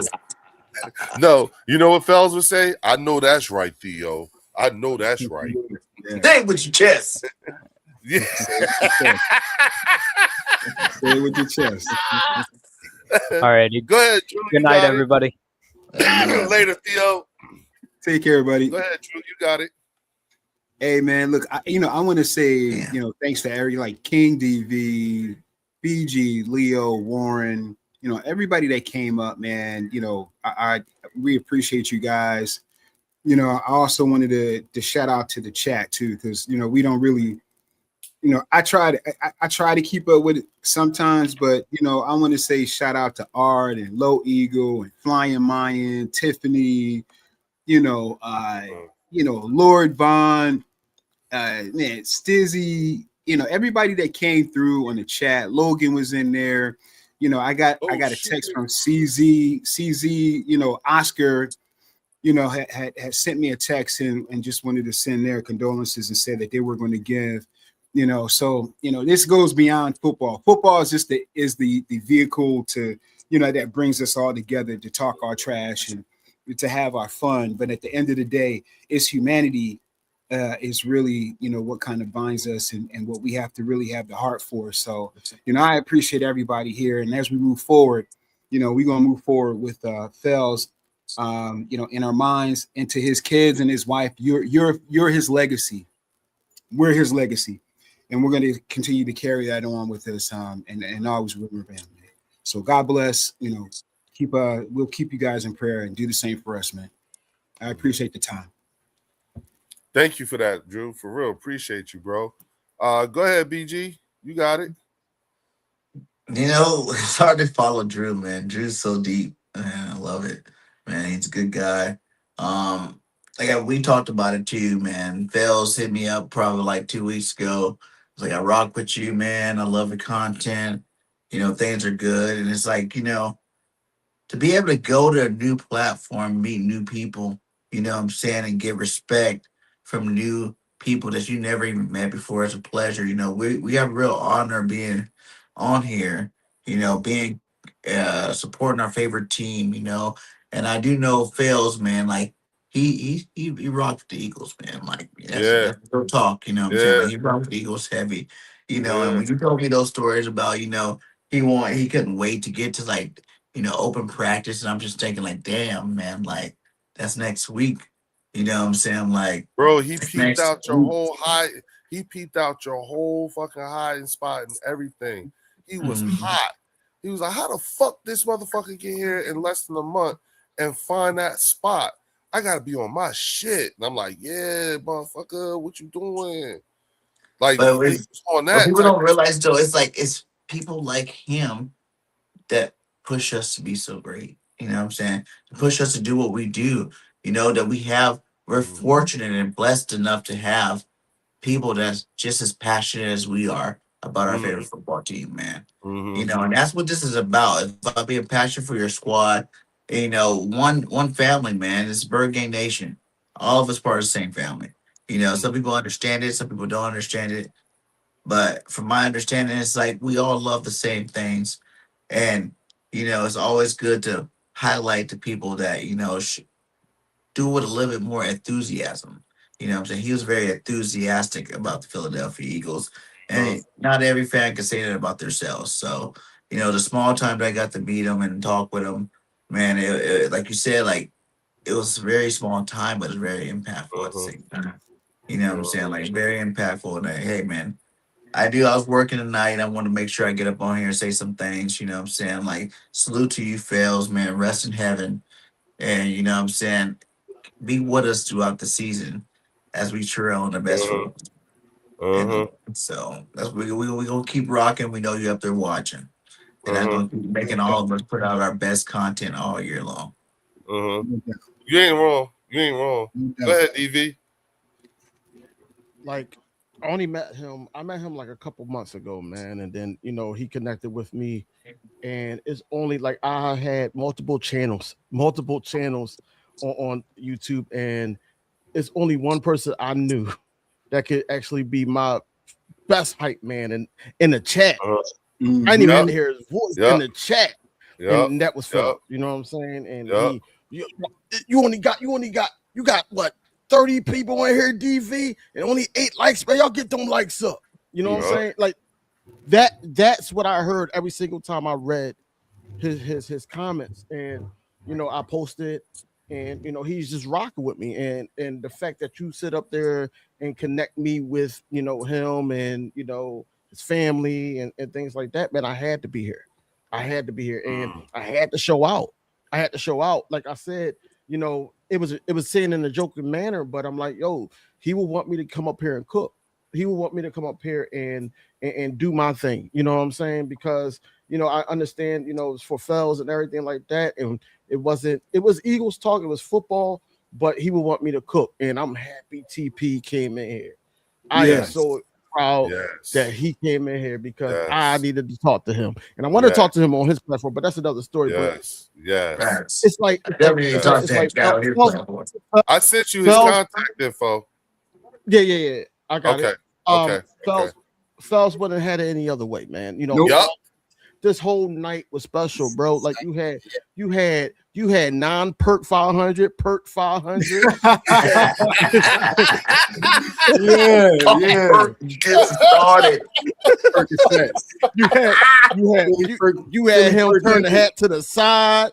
Talking about his wife. He did the white rerun. The white rerun. That's plastic. You had both of his kids in here. Man. I know they telling their mom, and she's sitting up there crying, laughing at us too.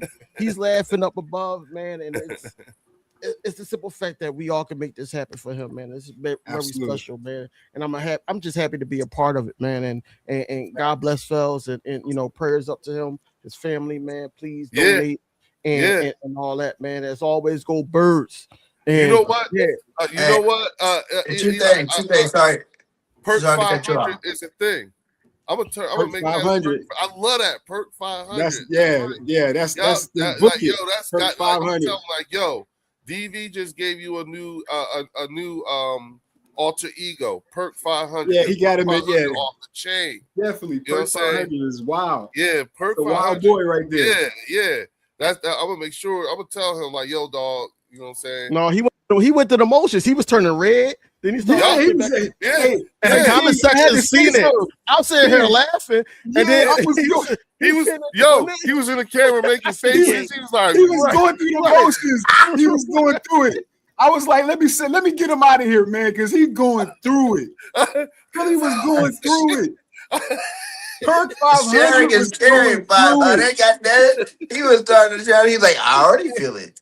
Hey, kid, that's why I had to say something, man. I was like, man, get Perk out of here, bro. He's going through the motions. Right. But hey, also before we get out of here, guys, salute to you, Leo, man. Like getting this, like you Absolutely, said, man. doing everything that you've been doing, man. Like your platform itself is dynamic. You know, the environment that you're creating is something next level. You know, people don't understand that. Like that was one of the biggest things I noticed when I first started YouTube that helped me grow. It wasn't about just me. It's about like creating a community, being able to get everybody in your community to come together. Because we're all Eagles fans. I know everybody make money. You know, people are monetized. They got sponsorships and whatnot. But I always look at it like 500 prime example. Whenever I want five on a show, five is on a show. He's never too big. He's never too bigger than the moment because he understands we're all here together. We're part of this one big family, man. And I just love seeing what I'm seeing from you guys here on the bird section, man. Like salute to you and putting this all together. You know what I'm saying? I knew since the day he died, you were already working on it. You're already like, hey, I need these people on here. I want to get these people going. You know what I'm saying? And that just showed the type of man you really are, man. And I want to salute you for everything you've done. And DV, we're going to be at that practice. If Phil wanted us to do some filming, baby, we need to go do some filming. And we need to show up and show out up there. And then, you know, and BG, thank you for that, because I want you guys to know, I mean, including with Warren and with D'Angelo and everybody, like, you know, your approval is something that I aspire to. Just so we're clear, you know what I'm saying? You guys' approval is something that I aspire to. Same thing with FELZ. And so, you know, and when I talked to Nicole, she was laughing at me because my natural reaction, I sort of kind of fucked up. And so she was like, when we figured it out, you know, it's been cool. It's been great. You know, it's just, I'm a reactionary type of person. You know what I'm saying? And when something like this happens, you know, I have to think about, you know, like, how do we react? And, you know, look, y'all, I don't know if y'all know this or anything like that. This is the example that I have. But when a soldier passes away downrange, when a soldier dies, when they go and inform the next of kin, be it the spouse or whoever, you know what I'm saying? When they're telling that stuff and everything like that, 9 times out of 10, there's a check that's with them. So it's not the whole life insurance, but it's like a lot, you know what I'm saying? So that there's no skip or bounce in any kind of arrangement that, you know, that may or may not have been made or anything like that. It's called SGLI, you know what I'm saying? That's actually how it works. Like, I know they made the movie and everything like that, but they normally show up with the letter from the Secretary of Defense and they quietly hand over a check. You know what I'm saying? And then later on, after like a couple of months or whatever, they get the rest of the life insurance policy. That's how it works. So when and it's dope because DV and Drew was here, BG, when I got the word. You know what I'm saying? And so when I created that GoFundMe, you know what I'm saying, or when I created this GoFundMe, it was like sort of kind of like my natural reaction. I didn't know what else to do. You know what I'm saying? Especially after I had just I was on the, like, how long was I gone, y'all? Like 20 minutes, right? Yeah, like 25 minutes. Yeah. That whole time is when I'm that time that I'm off camera, you know what I'm saying? You can see it. That's when I was talking to her and getting the news. Like the text messages, you can see when I got the text message, and that's when I jumped. You know what I'm saying? And then, you know, and they held it down for me while I was gone.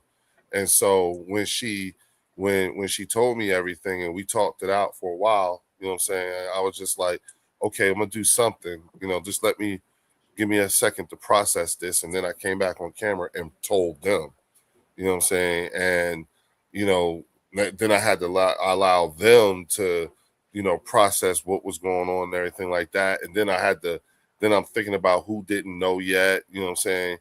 I was on the phone with Philly 500 till like 3 a.m. explaining it to him.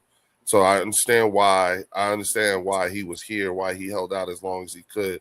And I so appreciate him for doing that. You know what I'm saying? because just like all of y'all, FELZ had an even deeper connection with him too. You heard it, you know what I'm saying? And so, and then again, and here's the thing, BG, fucking Drew was late. You know what I'm saying? So me and DV had to process it by ourselves, you know what I'm saying, for a hot second, absent of Drew. And then when Drew came in, we had to tell him. And then me and DV had to sit there and watch Drew process that whole thing. Then Angry Cowboy shut down his channel. It was crazy because not to cut you off, but it was crazy because we was talking about training camp, and then Leo was just like, yo, I'll be right back. Hold it down for me. Y'all gonna want to know this. And then like just cut off his camera. And then when he came back, I remember Tiffany, I remember a couple other people sat up there in the chat like, yo, what's going on, Leo? Because your whole demeanor and face changed. And then I was like, you know what? Let me cut what I'm saying short so you can say what you said. That was the last thing I thought you was going to say. I know. You know what, DV? I look back at it, and I could tell that was completely out of left field. You know what I'm saying? Like, I think they must have thought that I was getting some NFL news or some shit like that, or nothing with what I actually had to deliver that night. And then, and the crazy part too, BG, is that Angry was live. Yeah. And someone went on Angry's channel and told him what happened with FELZ. And Angry was like, wait a minute, who? What? While he's live. And then he was like, hold up. And he texts me while I'm live with them. And I let him know, yeah, man, we hurting over here. Man, he had a quick moment of silence and he shut his channel down and came over to the bird section and reconnected and just stayed with us all night. You know what I'm saying? Just, you know what I'm saying? I was like, yo, that's old school, but that's love right there. You see what I'm saying? Yeah. But if you think about it, man, like, if you really want to be part of a community, like, this is the kind of environment you want to be in. You know what I'm saying? Like, you want to be in what you got right now, man. I'm really trying to, like, not toot your horn too much because you do your thing, my guy. Like, and I don't think you understand this kind of platform that you're making over here. And just giving me a chance to come out here. I'm working on getting more, content out. You know what I'm saying? Getting us established in the market.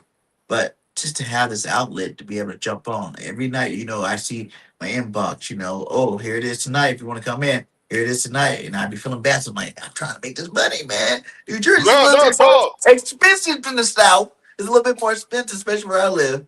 Oh, yeah, but cost of living is different. Listen. I do that, and I'm thinking now, we talked about that other idea and everything like that. I'm starting to feel like now, because let me say this first. The reason why I had you and DV go last, okay? The reason why I had you two go last with your final words and everything was because my last conversation was about you two, and amongst other things, because I had an opportunity to tell them about meeting Comptomania and being excited. Not Comptomania and Thunder Ram. And I was telling them that I'm going to have Thunder Ram on my channel, like the day I forget, like the following week he died. Before he died, the following week after he died, Thunder Ram was supposed to be on my channel, and I got to reconnect with them because they don't know what's going on. I'm just, now that I hear myself say it out loud, I just realized I haven't gotten back to them. But he, in that same conversation, was what I keep referring back to with DV and everything, was like being like making sure he had what he would need to be of service when the three of y'all hooked up. Like, he really was on his way. That was the fucking plan per our last conversation. Like, it was about you and DV and Thunder Ram and everything like that. So that's why, I'm saying all this to you, because he had his own ideas. He wanted to tell y'all some stuff about some other things. He wanted you to show him exactly where the fuck that damn spot is. You know what I'm saying? Everything. He had it like all planned out. yeah, he was like, he was, like that was where he was at with it. You know what I'm saying? And so, and then especially since, the three of y'all are in market and everything like that. Cause I told him, I was like, yo, I'm not going to be here.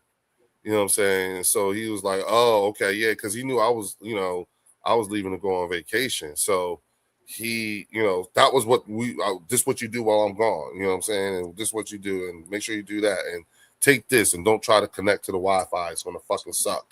You know what I'm saying? That type of shit. You know what I mean? So yeah, that was and so that was the reason why I had you two go last, because y'all were the last things that when the last time I heard his voice, you guys were the subject of that conversation. You know what I'm saying? And Drew could tell you, y'all were regulars in our group chat text too. Always. Yeah. And that's like, you don't even understand. Like that motivates me, man. Like that motivates me. You know what I'm saying? Because I know he's still watching. So that puts even more motivation than I already had moving out here. Just knowing stuff like that. Like you don't understand, like to have someone that you just met to even think so highly about that's honoring. I'm gonna tell you. I'm gonna tell you, like that's honoring to me. And listen, you know what? I'm gonna say this to you because this is why. Again, why a reason why I wanted y'all two to go last and everything too, especially because I will say this. When you and DV started coming to the bird section, right? Like I said, I could tell you what the effect on him was, which was he was ready to take his knowledge base, the way he found it, to the next level, because y'all motivated him. You know what I'm saying? I told you, he felt some kind of way about you just getting here and finding that fucking spot to film the players. You know what I'm saying? He talked about that shit. And I do know this. When he talks about DV, you know what I'm saying? DV attacks the way he would want to attack. You know what I'm saying? That's why when he said, that's why I thought it was funny. I was like, he here. Because when DV did this, I feel him tapping my shoulder. I was like, yeah, that motherfucker really is tapping his shoulder, because the term he used with DV was steel sharpening steel. You know what I'm saying? Because y'all, like he realized, like, oh no, these motherfuckers is serious. Like I want them to. You know what I'm saying? Yeah, Logan, he talked about you whenever we would talk about the chat and everything like that. Yes, y'all were regular. Like he loved Linda Conyers. Oh, man. Linda Conyers was his girl. That's his girl, Tiffany. You know what I'm saying? He loved, Sharp. Like he loved the women. Logan, yeah. But I will tell you, the ladies of the bird section, that dude loved Jaw for real. Tell them I'm not, again, that's real rap. We rock with the ladies. The ladies can't no sports can't touch our ladies. I'm sorry. Can't touch. Yep. Put my money against our ladies. And he like how King DV's ladies too. He was rocking with them, man. Yep. So we would get clips. You know what I'm saying? That you was cooking and all that shit. Because again, in the group chat, that's how he rocked out with us. You know what I'm saying? So that's why I just, again, it's just this part really special to me, just because in our last conversation, you two just happened to represent a big part of it, and I wanted y'all to know that. You know what I'm saying? And but it was not the only. We laughed and everything like that. You know what I'm saying? Because he was making fun of me. You know what I'm saying? Because I was smoking and he was making fun of how I was looking. So that being said, you know what I'm saying?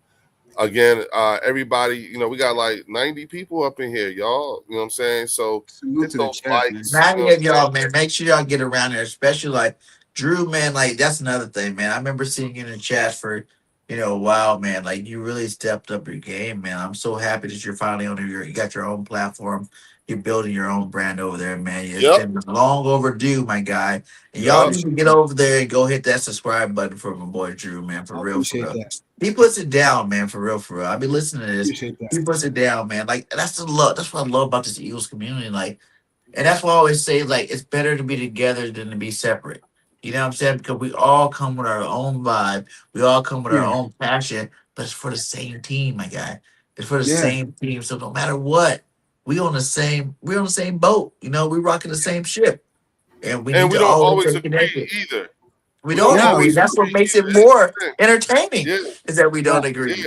You know, yeah, we do yeah, this for yeah, y'all, yeah, man. Like, yeah, there should be yeah, not one of us that, you know, you're with one and not with the other one, because we all here for the same reason, man. And like, and all, I think all of us and everybody that's been on this channel, period, just need their respect, and you should, you know, give them credit for what they do, and you should give them a follow. It's free. You know, to follow somebody, to subscribe to somebody is free. Hit that yeah. post notification button's free. You know what I'm saying? There ain't nothing cost you anything to support, you know, people putting out some good content. So, man, like I said, I'm subscribed to all you guys, all three of my channels. You know, and I got a couple other channels that we're about to start going into too. That I'm going to subscribe to them on all you guys' platform too, because it's about the movement, man. Like, the stronger we are together, man, the better. You know, the Eagles have probably the most content creators for their team. You know what I'm saying? So we're in we battle with some really big people in terms of like trying to get your attention to watch us. You know, you got Philly 500, Laura Bronson, Philly Mike, you know, Thomas Mott, all these cats that are great at what they do, but we still keep pumping out new creators, new creators, new creators, new creators. And it's about us supporting each other, man. We all support each other, all for one for all. And we all just have fun with this, man. Because guess what, guys? The more you guys support us, the more we can do it for you. I bet you if you could ask any one of these guys, we would all rather sit at home every day and bring you Fire Eagle content than have to go to our 9 to 5. You know what I'm saying? They'll have to go grind out there and try to get a check to support our family. You know, and then some of those big guys got that kind of cash already. But, you know, give us our support too at the same time, because we out here for y'all. You know what I'm saying? We out here for the Eagles Nation and for y'all. Like, we don't care if it's 1 in the chat or 30 in the chat or 100 in the chat or 1,000 in the chat. You know, we're going to give you the same energy every single show we give you guys. So, you know, BG, I appreciate that, bro, because you know, I appreciate Leo for being there and supporting me, bro, and giving me honest opinions. Because I remember when I first saw him over at Mark's, he used to say, "What'd you say? Good fan, bad fan." I don't know if you remember that. No, what was it? What was it? No, and DV and BG, be honest, especially DV. Don't lie. Don't lie. Isn't FELZ and Warren bad cop, worst cop? The two of them together, and they could easily switch out. There's no bad cop, good cop with you two fuckers. It's bad cop, worst cop. There's the one that's going to talk to you all calm and try to make sense and everything like that. And then there's the one that's going to slap you around and beat you. You know what I'm saying? Yeah. And a lot of times, and I told BG, listen, I told Drew, I think something is happening to Warren. You know what I'm saying? And what I think is happening to Warren is he been hanging around too many older dudes now. Because now he's starting to do shit, say shit. If you like DV, tell the truth. Don't Warren got unk tendencies, even though he young as fuck? It's coming out. I know he was that young. I really didn't know he was that young. Really? My son is his age, King. Huh? How old is he? He's 32. He's 30. Is he 30? Wow. I thought he's 30. Yeah. He's 32. 32. He's 32. Yeah. My son is 31. He's my son. Good old days, boy. Oh, yeah. And he got that much sense, but he got old man tendencies, and I think it's because he been hanging around older dudes. So now because I'm starting to see it, he's aging fast. He's turning into an old soul and just really getting sick of the bullshit. You know what I'm saying? He's just really, and now and now after we talked to Matt and everything like that, I think Matt, because I know I'm gonna be a demon this year. I'm like Matt said, you know, this Patriots fan told me, you know, they already think you're the villain. You might as well just go ahead and be the villain and own it. That's what we did. He was like, just own it. You know what I'm saying? Yeah. And that's why I'm looking at that's why my demeanor now is like, oh, okay, I received that. Thank you. You know what I'm saying? Because think about it. like for me, I'm just like I'm realizing. I'm like, do you realize how much we devalue ourselves when we actually argue with these people? You know what I'm saying? Like what? Like there comes a point where for me, I'm just like, what the fuck are we doing? You know what I'm saying? Like, really, what are we doing? Do you realize who we're talking to? You know what I'm saying? These people just, like, you know what I'm It's like saying? life recycling, like I would think about before we won our first Super Bowl, like we're the same way, I and we found out. were trying to like get that first glimpse of hope, even though they won some before. Like the generation of fans that they have now have not won nothing. You know what I'm saying? Like the generation of fans now hasn't seen a championship. And I remember what it was like. I remember being 30. What was it? 2017, like 33. 30 something like that, and actually watching my first Super Bowl, man, Yeah, I was in the yeah, South, man. Alabama don't give a damn about no NFL. They care about Roll Tide or a War right, Eagle. right, And right, I'm in right, this right. bar. I am cutting loose. You get a shot. You get a shot. And everybody like, why is this guy going crazy? Because I finally got to watch my team win and won. And most of these fans out there in the rest of the NFC, they're the same way, man. They're waiting to see their team win. They hear the stories. It's cool, that they can claim these rings, but it's not really their rings. It's like LaShawn McCoy, you know, claiming his Kansas City Chief ring. You didn't do nothing for that ring, my guy. You're just claiming it. You know what I'm saying? It has no substance behind it. You Right. know, Which is why he and don't. and that's why you don't. You know what I'm saying? Yeah. So Deshaun Jackson rang with the Rams. You know what I'm saying? Like they don't claim those things because hell, I can go back to my own life, and I remember my sophomore year going to varsity playing tailback, and I wasn't a starter. I was just up there. They pulled me up, and I was just like, we won the championship, but I don't ever really claim that championship. Like I wasn't a starter. It wasn't my team. You know what I'm saying? So I kind of get where they going with it because like you said earlier, It's like how we Carson Wentz doesn't talk about his Super Bowl ring. Nah. yeah, but we're It's on just like another that. level, like. And like they always like, well, you gotta try to be like us, and it's like you gotta think of the Niners and the Cowboys back in the '90s, man. Like they were the two top teams back in those days. The Cowboys had the biggest line in the league. They just ran over people, and we are in that era now. This is the Eagles era.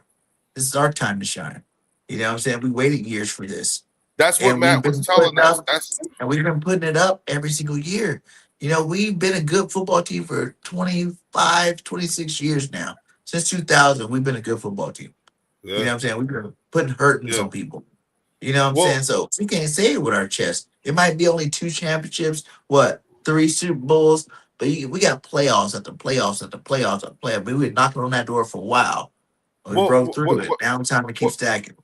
but what I want for the three of you is to understand, and I know you do, but I just want to say it for the viewers watching, is that you do realize if the answer to any question is the Philadelphia Eagles, watch how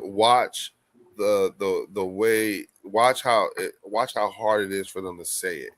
Some of them will refuse to say it. You won't say it, bro. Yeah, and what they will do, because you heard Chris, you're just manipulating the question to fit your narrative. I'm like, no, but but that's the question. What is the question? What's the answer?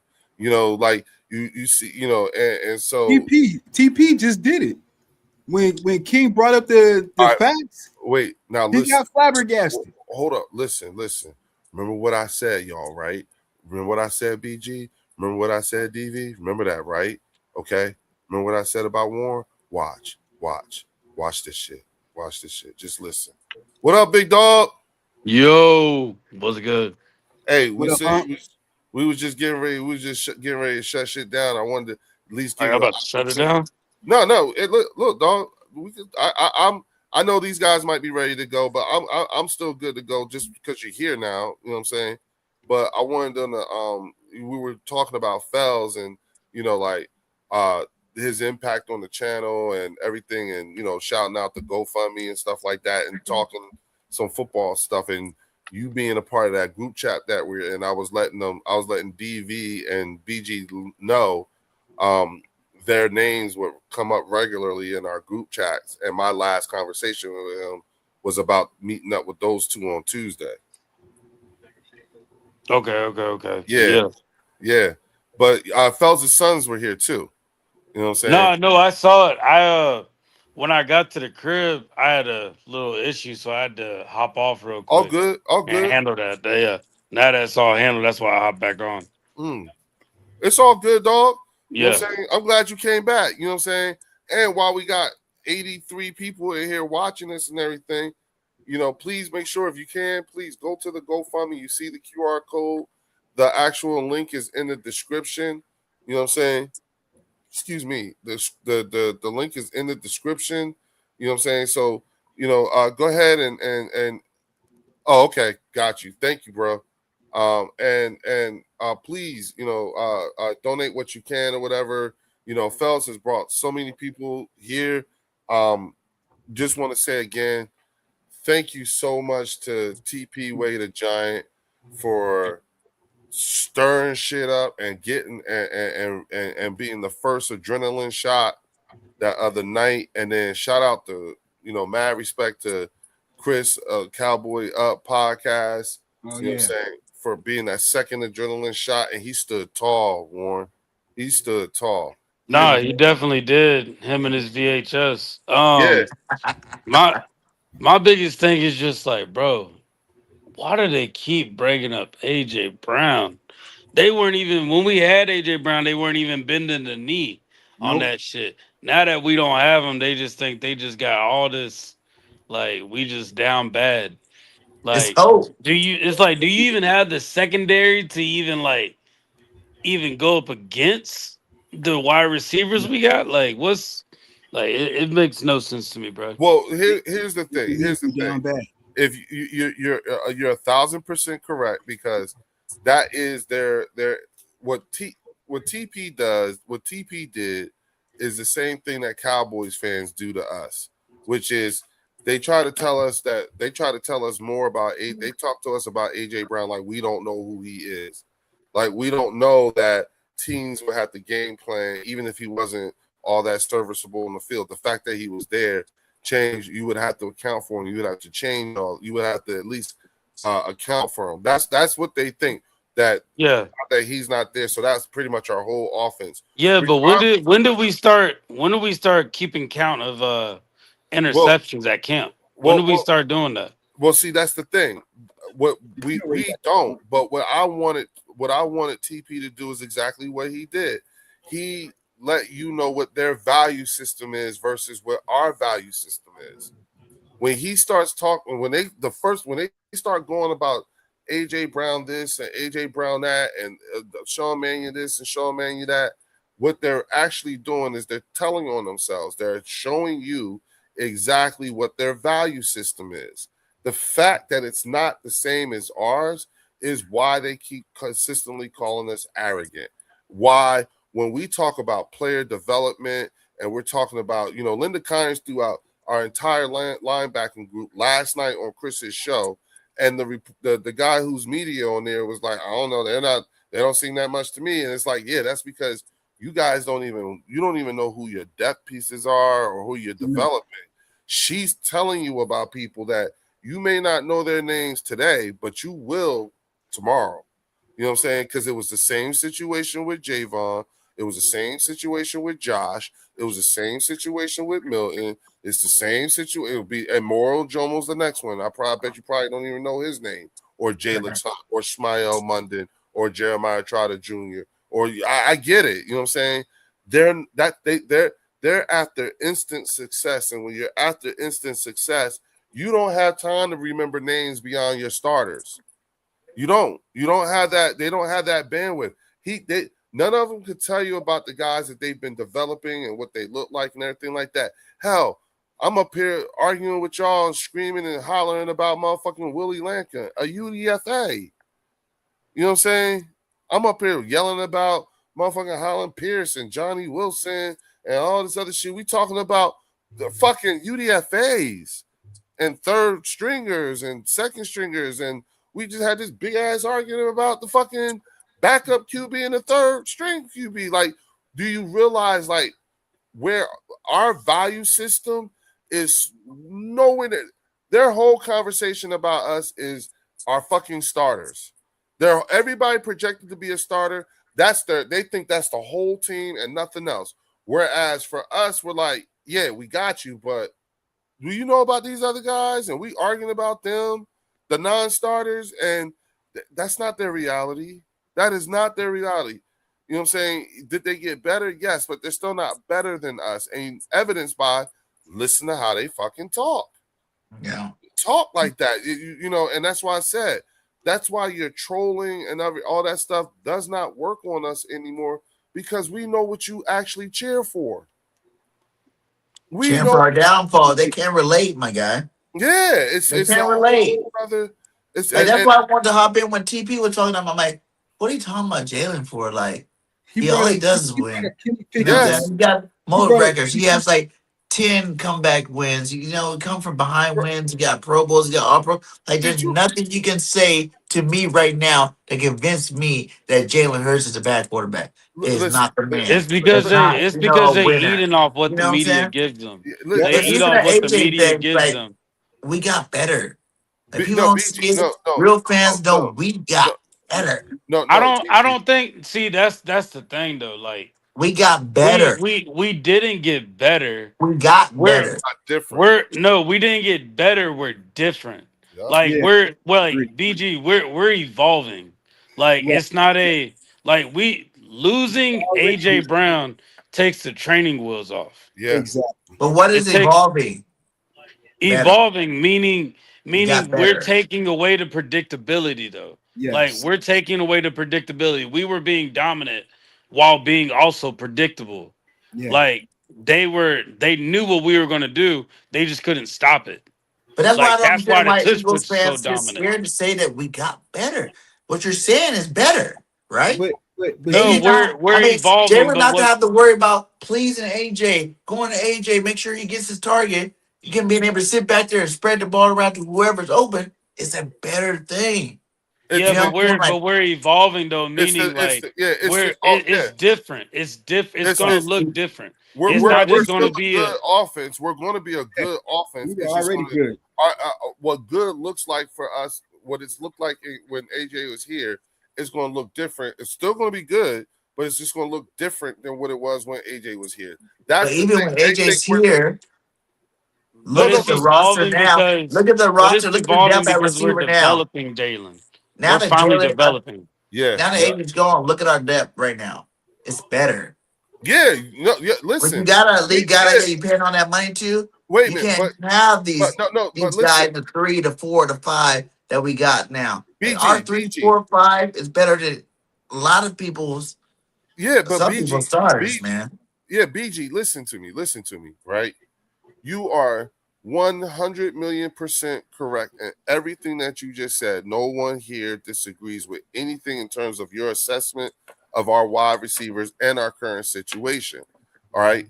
The problem is that for them, you know what I'm saying, we beat up on them and the rest of the league with that personnel and different offenses.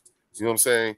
They don't know, and so in their minds, they think we're the Philadelphia Browns or the Philadelphia Barclays or the Philadelphia Hurts. You know what I'm saying? And when they tell you the reason, when they express it in that way, that is the clear indicator of the difference between your value system and their value system. And once you realize that, you have to ask yourself at that point, what the fuck am I doing? Now who's the one who really looks bad? Does he look bad? Does that Cowboy fan look bad because this is the state that they're dying on, which they've been diving on for the last 30 plus years? Or do I devalue myself by even allowing this person to tell me about my team and winning ways and humbling myself and all this other shit? You know what I'm saying? That's another thing he was saying. I'm like, he's like, how does that make it? I'm like, it's the championship mindset. Right, How but does that's the thing. being Yeah, in they in can't a get it. system that's for 3 years in a row on defense when you already have one of the best defense? How can Warren, you have so many star players in the offense? And like the funny but thing is, when he was saying that, he was like he was talking about his team because his team is one player away from not making anything, to not making no noise.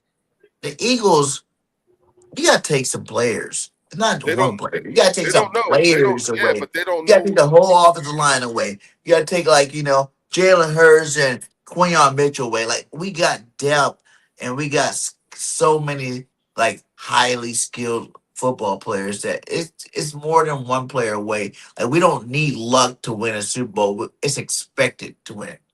You know what I'm Well, Well, saying? we Like got it's we a got boom or the bust. we can win double digit games just off the pure talent that we have. Right. So like that's the way that we're built. That's the way that Howie built us. We can win just based off pure talent. But it does get to a point to where defenses are going to start catching up, not with our talent, but they're going to catch up to what we're doing. And with having AJ Brown, that's what made us predictable. Everybody knew that we were going to run the ball with Saquon, or we were just going to do a 50-50 with AJ Brown. Yep. That's where I'm saying like teams caught up to that. Think about it. It took it all the way up to it took from 2022 for teams to finally catch up to it. Like they finally caught up to it. Now we take the training wheels off and say, all right, we're gonna remove AJ Brown, bring in a new OC that's gonna change up the whole scheme. When Vic Fangio is telling you that this does not look like the same offense that we've been used to the last 3 to 4 years, that tells you this team is going to be moving differently. So now that we're doing that, that's why I'm saying like this team is not better, but it's different. The Yeah, different can be better yeah, than the actual better that we're talking about. yeah, So, and when I say that, meaning we're actually able to utilize our tight ends. We can utilize Saquon to yeah, actually throw him the ball. yeah. Saquon averages about 250 receiving yards with us. I expect him to get over at least 500 receiving yards with us. Right. So like utilizing them in that aspect to where now we got all these wide receivers. They may not be of the AJ Brown caliber, but they're strong like number twos. They're strong number twos that we have. So now that we got development with Jalen Hurts now Jalen is more comfortable and he's willing to take that risk to throw it out to a Wicks, to throw it out to Elijah Moore, to throw it out to a EJ Stowers or a Lemon because now Jalen Hurts is getting developed. Yeah. It's all about Jalen Hurts' development this year. That is what this is truly all about, bro. That's why you Like don't want to get rid of removing Andy Dalton. exactly removing AJ Brown takes away that y'all remember that year that we had Carson Wentz and Zach Ertz and Yeah, Zach Ertz was becoming Carson Wentz's like His security weapon. blanket. yeah, Yeah. yeah, His security blanket. yeah, yeah, We removed our security blanket. And Yep. now we're saying, all right, don't expect him to be there. Actually look at the field, read the field, and Yep. see who's truly open. So that pass that would have been thrown to AJ Brown, now it's getting thrown to a Lemon. Or now it's getting thrown to a Darius Cooper. Like that is we're trying to open up the for us to open up the playbook the way we want to, we got to develop Jalen. Like that's all it is. Like we got to But to be develop Jalen. fair, I think Jalen's not doing anything different. You got to realize those levels of the teams that we played on. Like you're talking about, that's why I say we're better this year. The depth, like you see, you getting firsthand the first two preseason games and practices, which you hear about your third, fourth receivers going out there making plays. Wicks looks amazing out there. Hollywood's been hit or miss, but he's actually had a lot of good practices out there. And that's the biggest difference, is what I'm saying. Like, we've had AJ and Smitty for years, but the guys that we've tried to thrust into those positions to help out the passing game has not lived up to what we wanted them to live up to. You Well, know, that's what, but have they listen, not lived up because we're trying to please somebody? Or have but they that, not lived up because of a play scheme that we but have set that up? pleasing really only happened over the last year or two. Like, I seen earlier, you know, we That were started in trying to get 23. we were trying to get the ball to other people, and they weren't making plays, man. Quest Watkins, how long do we keep Every questing this? time we threw the ball to Jahan Dotson, he Yeah, caught it, bro. Every time. you Every know, time we threw it to you can say Jahan, that he over the caught it. last year. Yeah, but like last year, and I go back to the Super Even Bowl. in 24, bro. Even in That's 24. the Super Bowl year, right? That's He when he started suffered. really catching them. Like Jahan Well, wasn't that's when nothing we picked special up before Jahan. that. I Yeah, was gonna we say, picked but him up we at picked 23. him up That's that the year. year we That was the picked up same Jahan year Dotson. where he didn't get very many receptions to the end, to the playoff time, or to the last two games of the season. But That was last BG, year. You know, that BG, take no, that was even the first year John was here. He That got a was when we couple went to the Super Bowl. the yeah. first year, and he caught Yeah. that ball in the Super Bowl, right? Yep, that was Yeah. the first And we're year. down at the 2 yard line. Yeah, that's what I'm Yeah, saying. Like we yeah, didn't we didn't use him use him like we enough should have. because you had to. He had to build. You know, he had to build Jalen's trust. You know what I'm saying? Like, Or it was because a or lot the of coaching staff's trust too with but that. that's the thing. We didn't maximize. No, We didn't maximize him. We didn't we didn't maximize at all. No, Amadeus Zacchaeus. You know what I'm Nope. saying? Good There are another. guys we've had guys on here that were not maximized strictly for the fact that because we had AJ here. One guy. You see what I'm but it saying? wasn't just AJ. It was this offensive system that we were running. Like you Absolutely. said, like Well, even you even got to the look at it like defense. this too. That's that something too. the Cowboys are going to That start too. dealing with. In That's addition something to the Cowboys are going to deal with because If they you, relying on Pickens and CDs. CD Lamb. So yeah. these wide receiver threes that they talking about, oh, they're going to do this. They're going to. All right, we'll see because that's something that we've done. Like we've had Yeah. Jahan Dotson. We've had oh boy, I forgot what his Amadeus name. Zacchaeus. Yeah, no, We've not had him. Not him. Quez. Quez We had Watkins. Quez, and West, like Julio we saw how Jones. they weren't being, and even Julio, we Yeah. saw how they weren't being utilized. But also remember, AJ Brown wants the ball. Like Period. when you got a wide receiver that wants the ball all the time, and we don't know what he's doing in that facility. We don't know how he's asking for the ball in the facility. But we're seeing that he's Already had. shadowing over everybody else's targets. He's Yep. shadowing over it. Like, bro, AJ Brown got to be injured for Jahan Dotson to shine. Yeah. Period. Like, he had to be injured, bro. And like the only reason why we relied on our run game was because our wide receivers were inconsistent. You know, there was only 5 games that we had AJ Brown, Devontae, and Dallas Goddard Oh, play we put at the once. DV put the graphic up and showed them when Yeah, like Yep. there was only it 5 was. games we had them boys all playing together. Like Yep. Saquon was our only Mr. Reliable. So hell yeah, we gonna rely on the run game. Hell yeah. Hell yeah, we gonna do that. We're not gonna back off of that. No. The But fuck see, we the look thing like. is when we put that graphic up, TP couldn't really. He didn't even know what he was looking at, which tells you again. He got Which stuck. tells Well, yeah, well, y'all gotta But I realize also feel like TP. We went through struggles that TP isn't gonna understand, bro. Like That's true. TP's not gonna understand that. Like he sees a Malik, the way that Commander fans feel about Jaden Daniels. That's how Giants fans feel about Malik Neighbors. They made an impact their first year, and Right. they rely on that first year impact as that is going to be their future. Not realizing you got to build around that. The Commanders have had Jaden Daniels going on 3 years. Have they really fucking built around him yet? no. No. They putting old heads around him, bro. And then you got Malik Neighbors who keeps getting injured. They say he looks good right now. But when you going up against a cornerback like a Quinion, Patrick Surtain, like you going up Stingley, like them boys like that, is he really going to be moving like that, bro? Well, Is he? and I also feel like it's a rush job to get him to play week 1, coming off of that catastrophic injury he had last year. It's like why would you rush him back? I don't care if he's running Chris routes and all that shit. No. We're just steps ahead. Like that's why We are like I don't understand why we sit up there and we argue with them because And at the that's end of the day, bro, like we have an offense that went to the Super Bowl. We have an offense that knows what it looks like and knows what the struggle is like, what it takes to get there. All you got to do is have that mindset and put all these new players on the same mindset to get there, bro. You got teams like the Cowboys, the Giants, the Commanders that don't even know what that shit feels like. They don't know, bro. At the end of the day, they sitting there having fun calling shit Gotti. Like, You walking around wearing Super Bowl shirts during camp. Like, bro, you want it so bad. You're like, Clown. you're so far. Your mindset is off on it to where you think you've already got that Super Bowl when you don't. And like, I'm glad we called back the last time the Cowboys won the division, because that division talk is so stupid to me, bro. It Because is. that It's shit really don't biased. matter. It's about what you do when you're in. The job is to get to the dance. The Yep. dance is the playoffs. It matters about what you do when you get to the dance.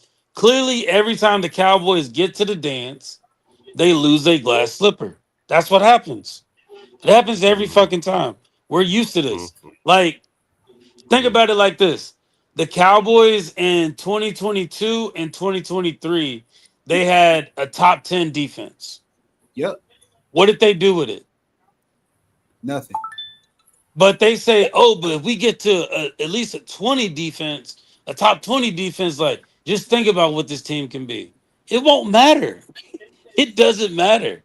It don't matter what your defense is ranked, bro. You're not going anywhere with it because your leader is Dak Prescott. And Dak And, Prescott falls when the lights are bright. That's and all it Yep. is. rankings don't really matter, man. It matters who gets Facts. hot in December. You know what I'm saying? Who gets hot in December?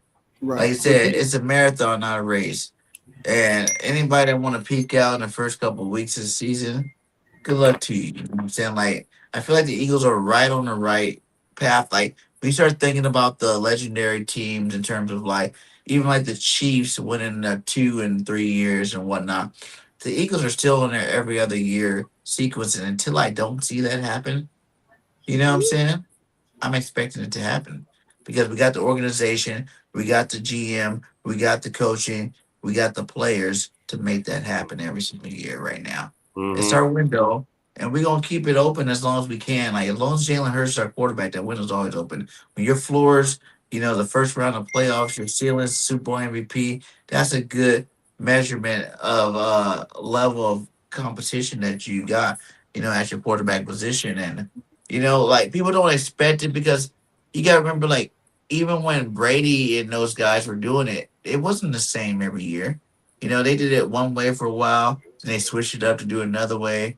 And you gotta adapt, like you said. People do recognize your skill.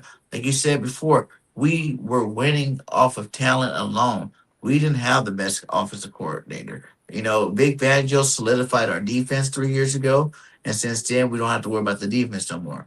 But the offensive side of the ball has been a up and down roller coaster since Nick Sirianni started. Whether we had to fire him or promote him, either or has happened every single year. So to have I want to another see a good, 2023 Jalen. That's what I want to see. I want to see Yeah. a 2023 Jalen Hurts with the defense that we got, and I'm satisfied. Right I side. think this year is going to be the best version of Jalen. But I'm not looking to see any past versions of him because all of his years has been development. You know what I'm saying? What people consider good and bad years, Jalen still had good things in all the bad years. You know what I'm saying? Like you look at his bad years, even like people say last year was a bad year. He gotten better in a lot of different positions. Like he's evolving as a quarterback. It takes time to evolve as a quarterback. And he had already started out with a good foot. He's already been Pro Bowler 3 times, All Pro once, Super Bowl MVP once. While he's evolving, he has not reached his peak yet. Every year we see from here on out, like people don't forget, like last year could have been a good year for Jalen if our offensive line didn't get hurt. Period. I don't care about the Kevin Patullo thing. I don't care about none of that. Offensive line is what gets the offense rolling. If you don't Yeah. have that, it don't matter if you're Tom Brady, Peyton Manning, Joe Montana. You don't have offensive line, you're gonna be suspect that year. You know what I'm saying? Your team is not gonna win the Super Bowl. So And that's BG, what I got a question for you, but also to add to what you're saying. When you go back and you watch a lot of our games last year, we won games off Jalen Hurts, whether it yeah. was his leg or his arm. The Rams game, we won that game based off his arm. Yep. That first Cowboys Yeah, game, that first for game of the sure. season, That was we won that off Jalen's legs. yep. Mhm. So like we're seeing that we're winning games through Jalen now, but people don't want to admit that. But my question We've to you always been is, winning games because Jalen. You hear about AJ Brown. AJ Brown's numbers didn't get that good until he was got with Jalen Hurts. Saquon Barkley. Saquon Barkley numbers never been that good until he got with Jalen Hurts. Miles Sanders, Jalen's first year, his numbers weren't that good. What's the other running back that went to the Bears? DeAndre Swift. DeAndre Swift. Yep. His number wasn't that good. You know what I'm saying? Like Jalen made everybody better. well, when it comes to running backs, bro, I think That's I give offensive more line. credit to the offensive line. No. I give more credit to the offensive You line. can't just do that. You can't just do that. Because they come out and tell you it's Jalen ability to run that opens up the running game. That's why they can go to any other team. That's why Saquon's been a beast, but he has not beasted the way he did because Jalen pulls linebackers. The offensive line is a key part of it, but the fact that you got a dual threat quarterback that's good. Jalen's like one of the best dual threat quarterbacks in the history of football. Dual threat. He was the Not first dual threat best quarterback to runner, win a Super Bowl. If you think not about the it, best running back and the running quarterback, not the best passing quarterback. You know, Michael Vick's probably one of the best rushing quarterbacks. You know, like he's the best dual, but he's like an even balance, man. You know, he's an even balance of what you need in your quarterback. He don't need to give you 100 yards rushing, but he gave you that 70 and a touchdown. You probably win that football game. He don't need to give you 300 yards passing, but he can give you 15 out of 17, 2 touchdowns and 150. You know what I'm saying? Like he makes the plays needed to win football games. And that's all how do he's you ever feel going to about do. Lemon? Let me say this. He's I'm going gonna to be a jump off. stud, dude. Like, I really think he's probably going to be the most untalked about, unexpected surprise from this offense this year. And not just because I'm a Trojan fan. I'm a USC Trojan fan. I'm from LA. You know, I love Lemon. You know, Lemon's been a legend in California for years. Like we just now beat him as Philadelphia fans, but Lemon's been a legend in California for years. Like Did he have injury histories at USC?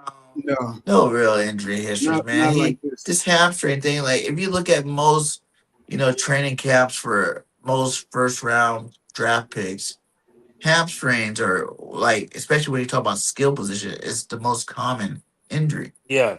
You gotta realize these guys are preparing for like weightlifting tournaments and scouting combines. That's not football, man. That's not what you do on the football field. So when they get to the football field, yes, they've been training, yes, they've been doing this, and their body's even a little fatigued. Right. They just went through all this strenuous, testing and training, and now you're trying to put them out there on the football field. Yeah, you're gonna pull a muscle, man. Like I don't ever really trip off the hamstring pulls unless it's like a tear or something. I wouldn't even trip off the hamstring pull. And to be honest with you, I think some of this shit's bullshit. The Eagles bullshit us all the fucking time. Yeah, you think he's actually healthy? They just They sitting him don't out. want to show what they're going to use him for. They don't want to show what they want to use Devontae for. They don't want to show how Grenard's going to come off the end. They don't want to show a lot of things. Like, I agree with that. As much film is going injury. out, Yeah, the number one thing they always use is injury. Think about, he was take a sick day off. In reality, they just gave that veteran a day off to rest. You know what I'm saying? Like we're not that football team that's going to tell you everything we do. Right. And we're definitely that football team that's not going to tell you anything we're going to do before week 1. Right. BG, let me just say this too. I really think this Lemon thing's been stretched longer than probably what it needs to be. I think the Devontae Smith thing has been stretched longer than what it probably needs to be. But I don't disagree with them doing it. You think the fans are just thirsty for it? They just thirsty to see something? Yeah, but what has happened for us is brought a new light on that receiving core because Hollywood Brown been making the plays, guys. We said when we brought Hollywood here, we need the old Hollywood. We don't need what we seen the last year or two Hollywood. We need the old Hollywood Brown, and we're starting to see that come out of him. I think Hollywood's going to shock a lot of people. I think so too.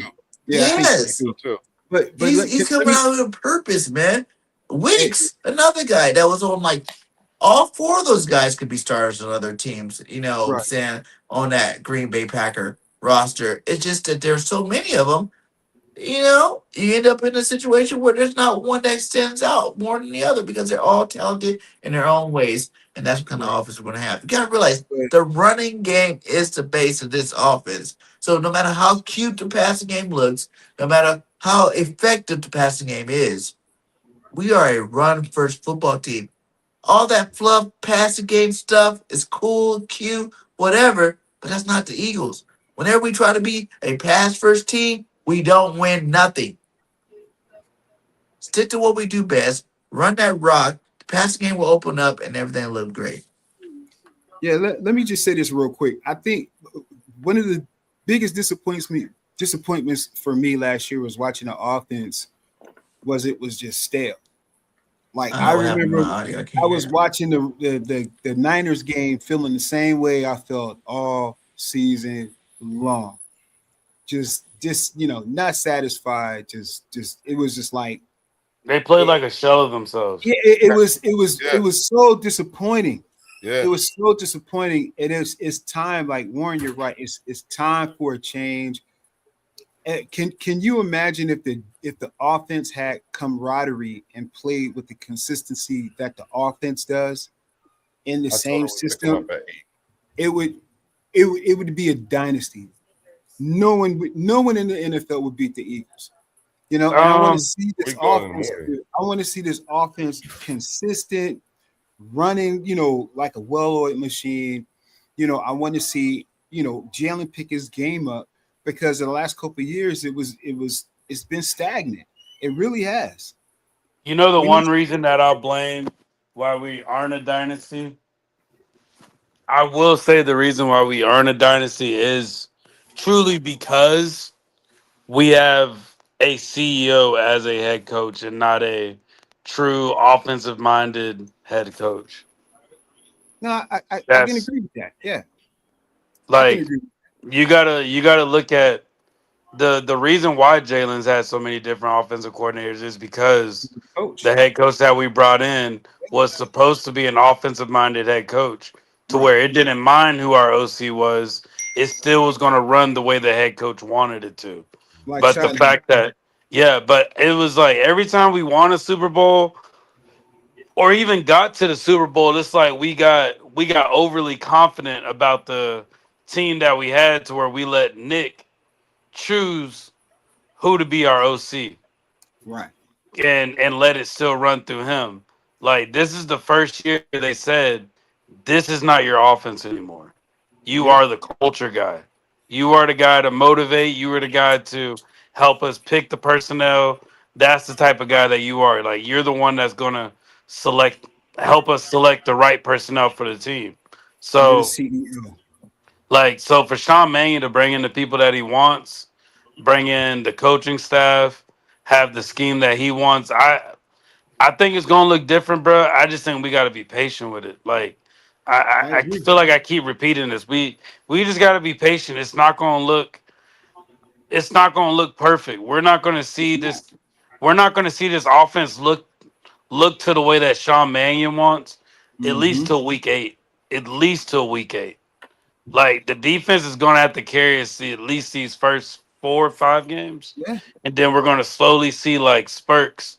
But I just hope Lemon isn't really that injured. And I know Devontae Smith, they're probably just resting him. But, like, I think Lemon's probably going to be a huge piece and Wicks is. But I am glad that they're sitting both of them out just because it opens up Elijah Moore, Wicks, Darius Cooper. Like, it opens up these other wide receivers that we got to at least build that chemistry with Jalen. Like, and those what did they say? 22 interceptions, bro. They've been having camp for 3 weeks, so they've had at least 12 days of camp. So if he gets 2 interceptions a day, is that really a problem? No, I don't have a problem with the interceptions. I don't. Because what that tells me is he's being uncomfortable. But who else is counting interceptions from other quarterbacks? Like, how many interceptions has Drake May had? How many interceptions has Patrick Mahomes had? Bo Nix, Josh Allen, all these quarterbacks. Like, are there people truly counting interceptions in preseason? Are we that thirsty for football right now? No. Remember, and first of all, Drew, was I lying? No. You hear him, right? You hear Not him, at right? all. Was I wrong? Uncle Warren. I told y'all it happened. Matt fucked up and said be the villain, and he's embraced it. Warren has Warren is embraced it embracing like the a bad guy. motherfucker, boy. I'm just ready for fucking football. I just hate talking Yeah. about shit now, bro. Like Yeah. it's getting annoying now. Like it's Yeah. just like Well, let's just have the fucking game It's play, bro. redundant now. It's redundant. Well, it's because we don't get to have those really intellectual, meaningful, deep rooted type of conversations. Not very often. Talking about, because again, we are focused on player development, players' names, things that we're trying to fill depth question marks. They're trying to fill starting question marks. They have a lot more starting question marks than we do. You know what I'm saying? And even pointed that out in terms of continuity amongst the players, having been in the same system, you know what I'm saying, for a couple of years now. That's where you'll see the strongest on the defense. But continuity amongst the players only, that's really strong on the offense as well. You know what I'm saying? Not as much on the defense, but as much on the defense, on the offense as well. We've got a lot of guys who've been with this team for more than 2 years on the offense, which if you look at the way we're doing things and whatnot, that's pretty hard to do. So if you've been on this team for more than a couple of years, then you somebody, and then it's not only they're only going to give you but so long, a la Johnny Wilson. Boy, you know what's crazy? Yeah, I got to jump off, guys. All right, big dog, take it easy. All right, I appreciate you, man. I'll talk to y'all. God bless. You know what is crazy? I think the Cowboys kind of showed their hand a little bit. Absolutely. They showed their hand because yes, they may have Christian Parker and he's making them smarter players, but what is something that teams try to avoid and get out now to where that mistake doesn't get made in the real games? What is something? Talent. Discipline. Discipline. Oh, the fights. Them fighting out there with the Saints like that. Mm-hmm. If I'm the Eagles or if I'm the Giants or if I'm the Commanders, do you know what I'm telling my wide receivers, my O-line? I'm telling my tight ends, talk shit. Get in their head. Yeah, talk shit. Get in their head. Because if you get in their head, they're bound to make a mistake, bound to get a penalty. That Jalen Carter spit shit that they like throwing at us, that's just gonna come back tenfold. Yeah. Yeah. We're gonna just be out. We're just gonna out discipline you because you clearly don't have a disciplined team. That's what happens when you just pick up people because of their names, and now you're finding out why they were available. You're gonna find out why they were available. Like, bro, think about it like this though, Leo. Yeah, you got players that are fighting that don't even really have an actual like. They're not solidified on the roster yet, and they're fighting. Which is why I was on Saquon's side when he talked about the fighting takes away from getting actual work done, which is why he's a fan of joint practices. And I'm like, yo, he just won me over with that because I agree. Yeah, he wants it to be over, but also think about it like this. These players that probably aren't even going to get picked up on the team, they're probably not going to get paid after this. And they're just training right now. They're trying to get a role. If they don't even make the team, the Dallas Cowboys and the Saints, they're still having to pay those fines. They're having to pay fines for people that aren't even on the team anymore.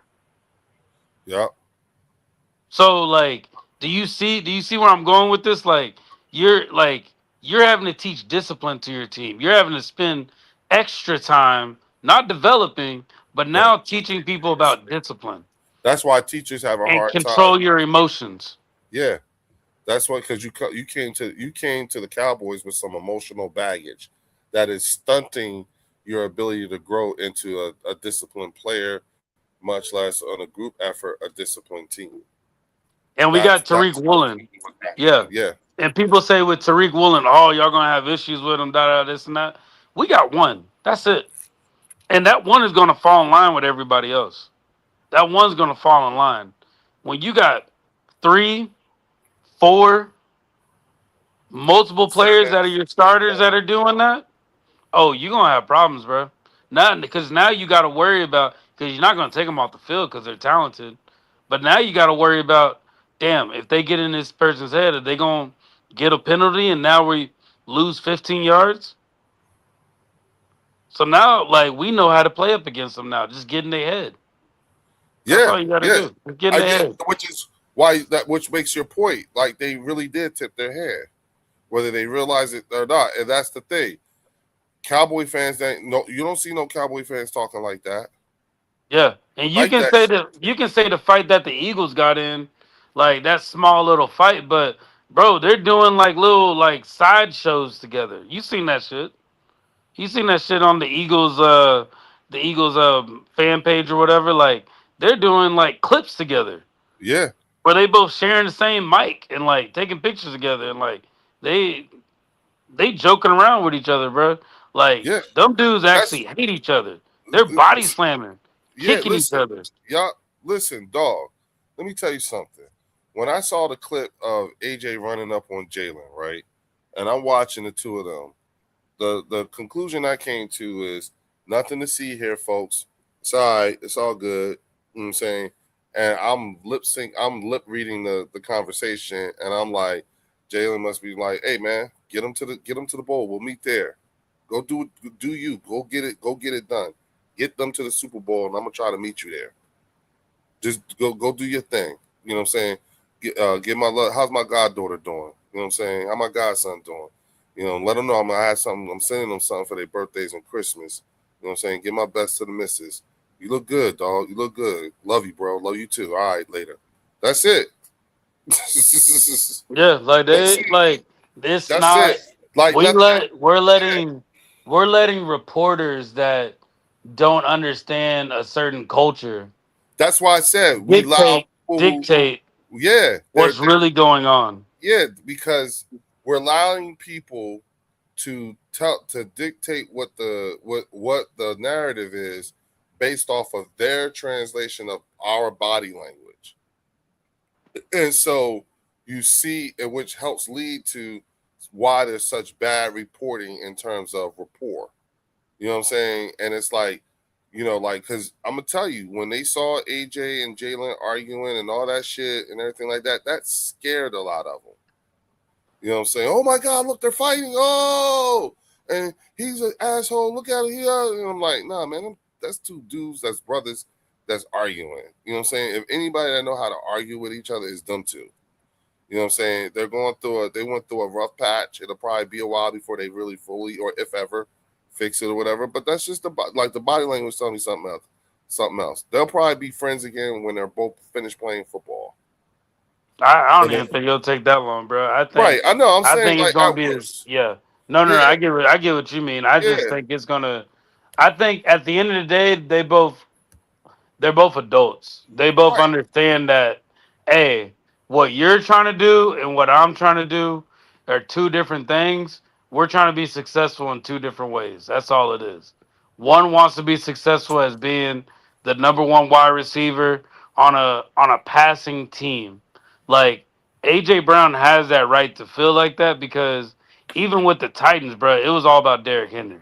Mm-hmm. Like, so he has that right. So he wants that opportunity to truly see what he can do.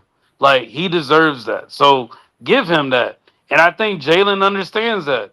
And Jalen's like, okay, that's cool. Do that. Because over here, that's something that we're not trying to do. It's not about winning games, losing games. It's not about that. It's simply, hey, when I want to leave my mark on this NFL field and I'm done, this is how I want to be known. Okay, cool. Well, when I leave, this is how I want to be known. Like that's all it really is. I think it's even more a little bit more nuanced to that. I think that's exactly what the mindset is with AJ. You know what I'm saying? And I think with Jalen's mindset is some plans don't need to be announced. Some plans just need to be implemented. And that's what he's doing. You know what I'm saying? That's what we know what Jalen wants. And you heard Smitty, you know, we already know what it is. We know what it is. Yeah. All right. You all right? We know what it is. And for AJ to be chopping it up with Smitty and Lemon on top of that, Yeah, like, bro, so that's letting you know there's no bad blood at the end. yeah, yeah. And so if there's no like, and that's what I'm saying. It for me, that whole thing, those interactions just laid the rest, the whole AJ Brown conversation for me, because I really don't give a shit. He's not here. I don't want to talk about people who aren't here. I don't care if he gets it or not. I don't care if he misses us. I don't care if he regrets it. It's not my concern. Thank you, AJ, for everything you've done for us. I got your jersey. You know what I'm saying? And when I get everything I want to, the way I want to get it done, I'm gonna frame it and everything. It will go up there. I'm not going to not do you. I'm not going to do that. But thank you. And then now, good luck to you. You know what I'm saying? No need to rehash how it happened. It happened. It's over. You ain't even here no more. So it's moving on to the next thing. But it's just the media, bro. Like, cheating is more interesting than boring. Yeah. Than a healthy relationship. Yeah. Like that's what's gonna catch people's eye. That's what's gonna make people interested. That's what's gonna make people ask questions. Boring is gonna be healthy, and boring doesn't sell. Bro, do you realize last night a Cowboys content creator who's a member of the media told me on the Cowboys Up podcast that Jalen Hurts is a more controversial quarterback than Dak Prescott. He is. He is. You think so? Yeah, he truly is. He's more controversial just because the simple fact that Jalen Hurts embodies he embodies what people fear. Like competent, knowledgeable. You can keep knocking them down, keep saying all these things, that things, and it doesn't break that person. He's not breakable. Dak Prescott is technically breakable, and not even just injuries. Just he's breakable. He shows his personality way too much to where you don't know if this dude really wants to win or this dude just excited that he got the money. Like Jalen Hurts, you don't know what Jalen Hurts is truly thinking, bro. You really don't. And like that's what keeps people wondering about him. But also the controversial part is you got a fan base that is just as strong as a fucking Taylor Swift fan base, bro. Like that is just as strong. Like, yo, you don't talk about our quarterback, you don't say anything negative about our quarterback, or we will come for you. That's controversial, bro. Like that is like think about it. If you went on these other go to these other Cowboy channels, bro, a lot of them will tell you Dak Prescott didn't deserve that money. I think we should have traded Dak. I think Dak needs some competition in the room. I think we just need to find another quarterback. Man, I hate the way Dak plays sometimes. I hate how he just turned like you don't really get that much out of Jalen. Like you got a small like corner of people that just don't like Jalen just because they wish he threw more. But other than that, that's it. Like it's controversial, bro. What's interesting is if you pose the question, who would you rather have? Dak in his 12 seasons or Jalen in his 7? I'd rather have Jalen. Like, and that's not even being an Eagles fan. It's just simply I want somebody who I know I can trust when the lights are bright. That's it. Everybody got that homeboy they know they hit up if their car broke down on them. Yeah. Everybody got that person they call if they got a situation going on. Like that's a Jalen Hurts. But if you want somebody that's not gonna take everything serious and you can party with them and you don't have to worry about everything, that's Dak. Damn. Like go and get your stats. We're gonna see the ball fly, bro. The ball's gonna fly. But we don't win that game. But look at how we were amazed. Remember the Harlem Globetrotters? Mm-hmm. Like that's like it's gonna be fun. It's gonna be exciting. It's gonna be an explosive offense. But how many games they gonna win out of it? Right, and that's what I was going with Chris. You know what I'm saying? What did y'all do with y'all 7 NFC East divisions, and look at what we did with our 7 NFC East divisions over the last 20 years.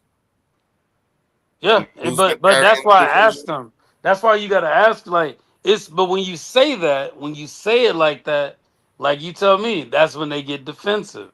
Mm-hmm. It's more of like, so you'd rather see this ball go up in the air with all these stats and make your fantasy look good and all that, but still take the L. Yeah. Well, They're fine with that. That was the part that I think Homeboy couldn't get past with me, and I kept trying to tell him, like, listen, if Jalen Hurts, if we tush push the whole game and we won the game, bitch, tush push away, motherfucker. I don't give a fuck. As many tush pushes we did, y'all didn't stop it? Okay. Yeah. Y'all call yourself professional football players? Y'all couldn't stop it? Yeah. Okay. So if you don't like it, I don't care, because the end result was we won the game. At the end of the day, that, like, all that stuff you telling me and these percentages and AJ being gone and everything like that, I don't care. Did we win the game? What was the result? We won. I don't give a fuck. So it's a bus. He's driving. He's a passenger. So did we win? Yeah. Okay. That's all I give a fuck about. You know what? That's what's crazy though too. That's the way that Jalen thinks, and the fact that Jalen thinks like that, it's crazy. Like, name another team where the way the quarterback's mindset is, that's how the fan base's mindset is. Yeah. I don't care. Like, can you name another team? No. And that's what's difficult for them. You know what I'm saying? That's what makes it controversial. Yeah. Okay. I guess I think that the metrics that I was using when I say controversial and what you're using both make a case for either or. Because the metrics I'm thinking of is, what is he doing? He's not in no parking lot. He's not leaving no woman at the altar. He's not even, like, what is he, like, what is this? You know what I'm saying? Like, this doesn't make sense. He's the most, like, he is the most hated player in the NFL, and they voted that? The most hated? For what? He didn't say anything wrong. He didn't do anything wrong. I mean, hell, even with that shit that went down with AJ and Hassan, he didn't say a word, and that was why they was mad at him. Because all he cared about was winning. Bitch, yeah. That's what makes it controversial, because he's not adding to it. Like, if there's drama going on, Jalen will never add to the drama. If anything, he will deflate the drama. Like, he's there is no standard. That's how he answers his questions. Yeah.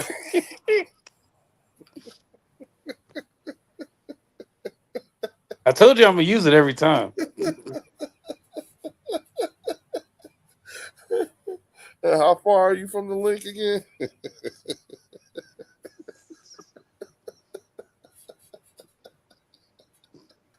I told you I was gonna use it. I told you. Oh shit. You about to do it again. Oh man. Why am I talking to this dude, man? Well, look, man, I'm about to shut this down, man, because I gotta get up in the morning and hit the road. You know what I'm saying? Yeah. It's 1 o'clock your time. Yeah. Yeah. You know what I'm saying? And I don't know if there's gonna be a Tuesday show. I doubt it. I don't think there will be, because I'll be on the road headed back home. My wife and I and the kids, we're gonna, well, we can try to do something on my show then. Yeah, for sure. You know what I'm saying? Send me the link and everything, and I'll plug in. I'll connect the bird section to it. How's that? Yeah, we can do something like that, but we'll talk about it. Yeah, just all you gotta do is just create the studio now. You know what I'm saying? And I'll go into it right now and just connect the channel. Okay. Bet. All right, so then. It'll go live when you go live. For sure. All right. Later, big dog. All right, bro. Everybody else, I will see y'all right back here. Well, I won't see you. Warren from the Eagles Collective Podcast will be here. Thank you, TP Way the Giant. Thank you, Chris from Cowboys Up, King DV, BG, Theo, Philly 500. You know what I'm saying? Bird Gang 31. everybody that came in tonight, you know, if I'm forgetting anybody, please charge it to my head, not to my heart. You know what I'm saying? This tonight was a great stream. We broke the $1,000 mark, you know what I'm saying, for FELZ. Again, you see the QR code plus the link for the GoFundMe is in the description.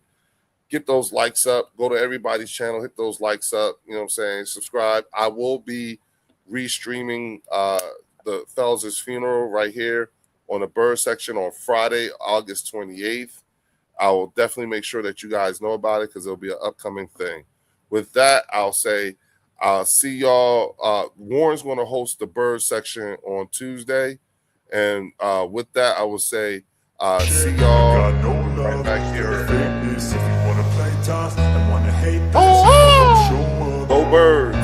I don't ever slow up, no I don't take shit. I got no love for the fakeness. If you wanna play tough and wanna hate this, I'll always show up and make a statement. I don't ever slow up, no I don't take shit. I got no love for the fakeness. If you wanna play tough and wanna hate this, I'll always show up and make a statement. Everything I do so instinctive and so passionate. Every word I move so descriptive like an adjective. I got a vendetta against people who patented being negative when you should be getting after it. I got facts over tracks, this and that. Spitting slow, spitting fast. I could roast, I could gas. Think I'm okay at last, but I don't know if that can erase all the past. And the pettiness, a reflection of the emptiness. Hilarious, you think you're worth my time, you're delirious. Mysterious, because you hide behind a fake exterior. Inferior, you know I'll always be a bit superior. Get off of me, this ain't no humble brag. I want you to hear words, you can say them back. I want you to feel free from the chains at last, and to believe in what you got, it was built to last, yeah. Now that I've been put through hell, I never got anyone's help. I had to do it all myself. Hey, y'all, my bad. For real. Shout out to Chris Dooley with the $10 super chat, bro. I'm so sorry. Thank you for this. I need to defend my Giants guy, but not his Wi-Fi. Hurts is a great weapon, but other AJ Brown stats, Hurts is 46-13 with Brown. Without Brown, he's 14-19-1. Hurts is 0-2 in playoffs without Brown. Okay, if you say so. Okay, that means something. And then shout out to Art McQueen with the 10 jewels thumbs up. He says, appreciate you, Art. Y'all, I'm sorry I forgot. I just realized I didn't see your super chat, so please forgive me. You know what I'm saying? I thank you for coming out here. I'll see y'all right back here. Warren's going to host on Tuesday, y'all. Later.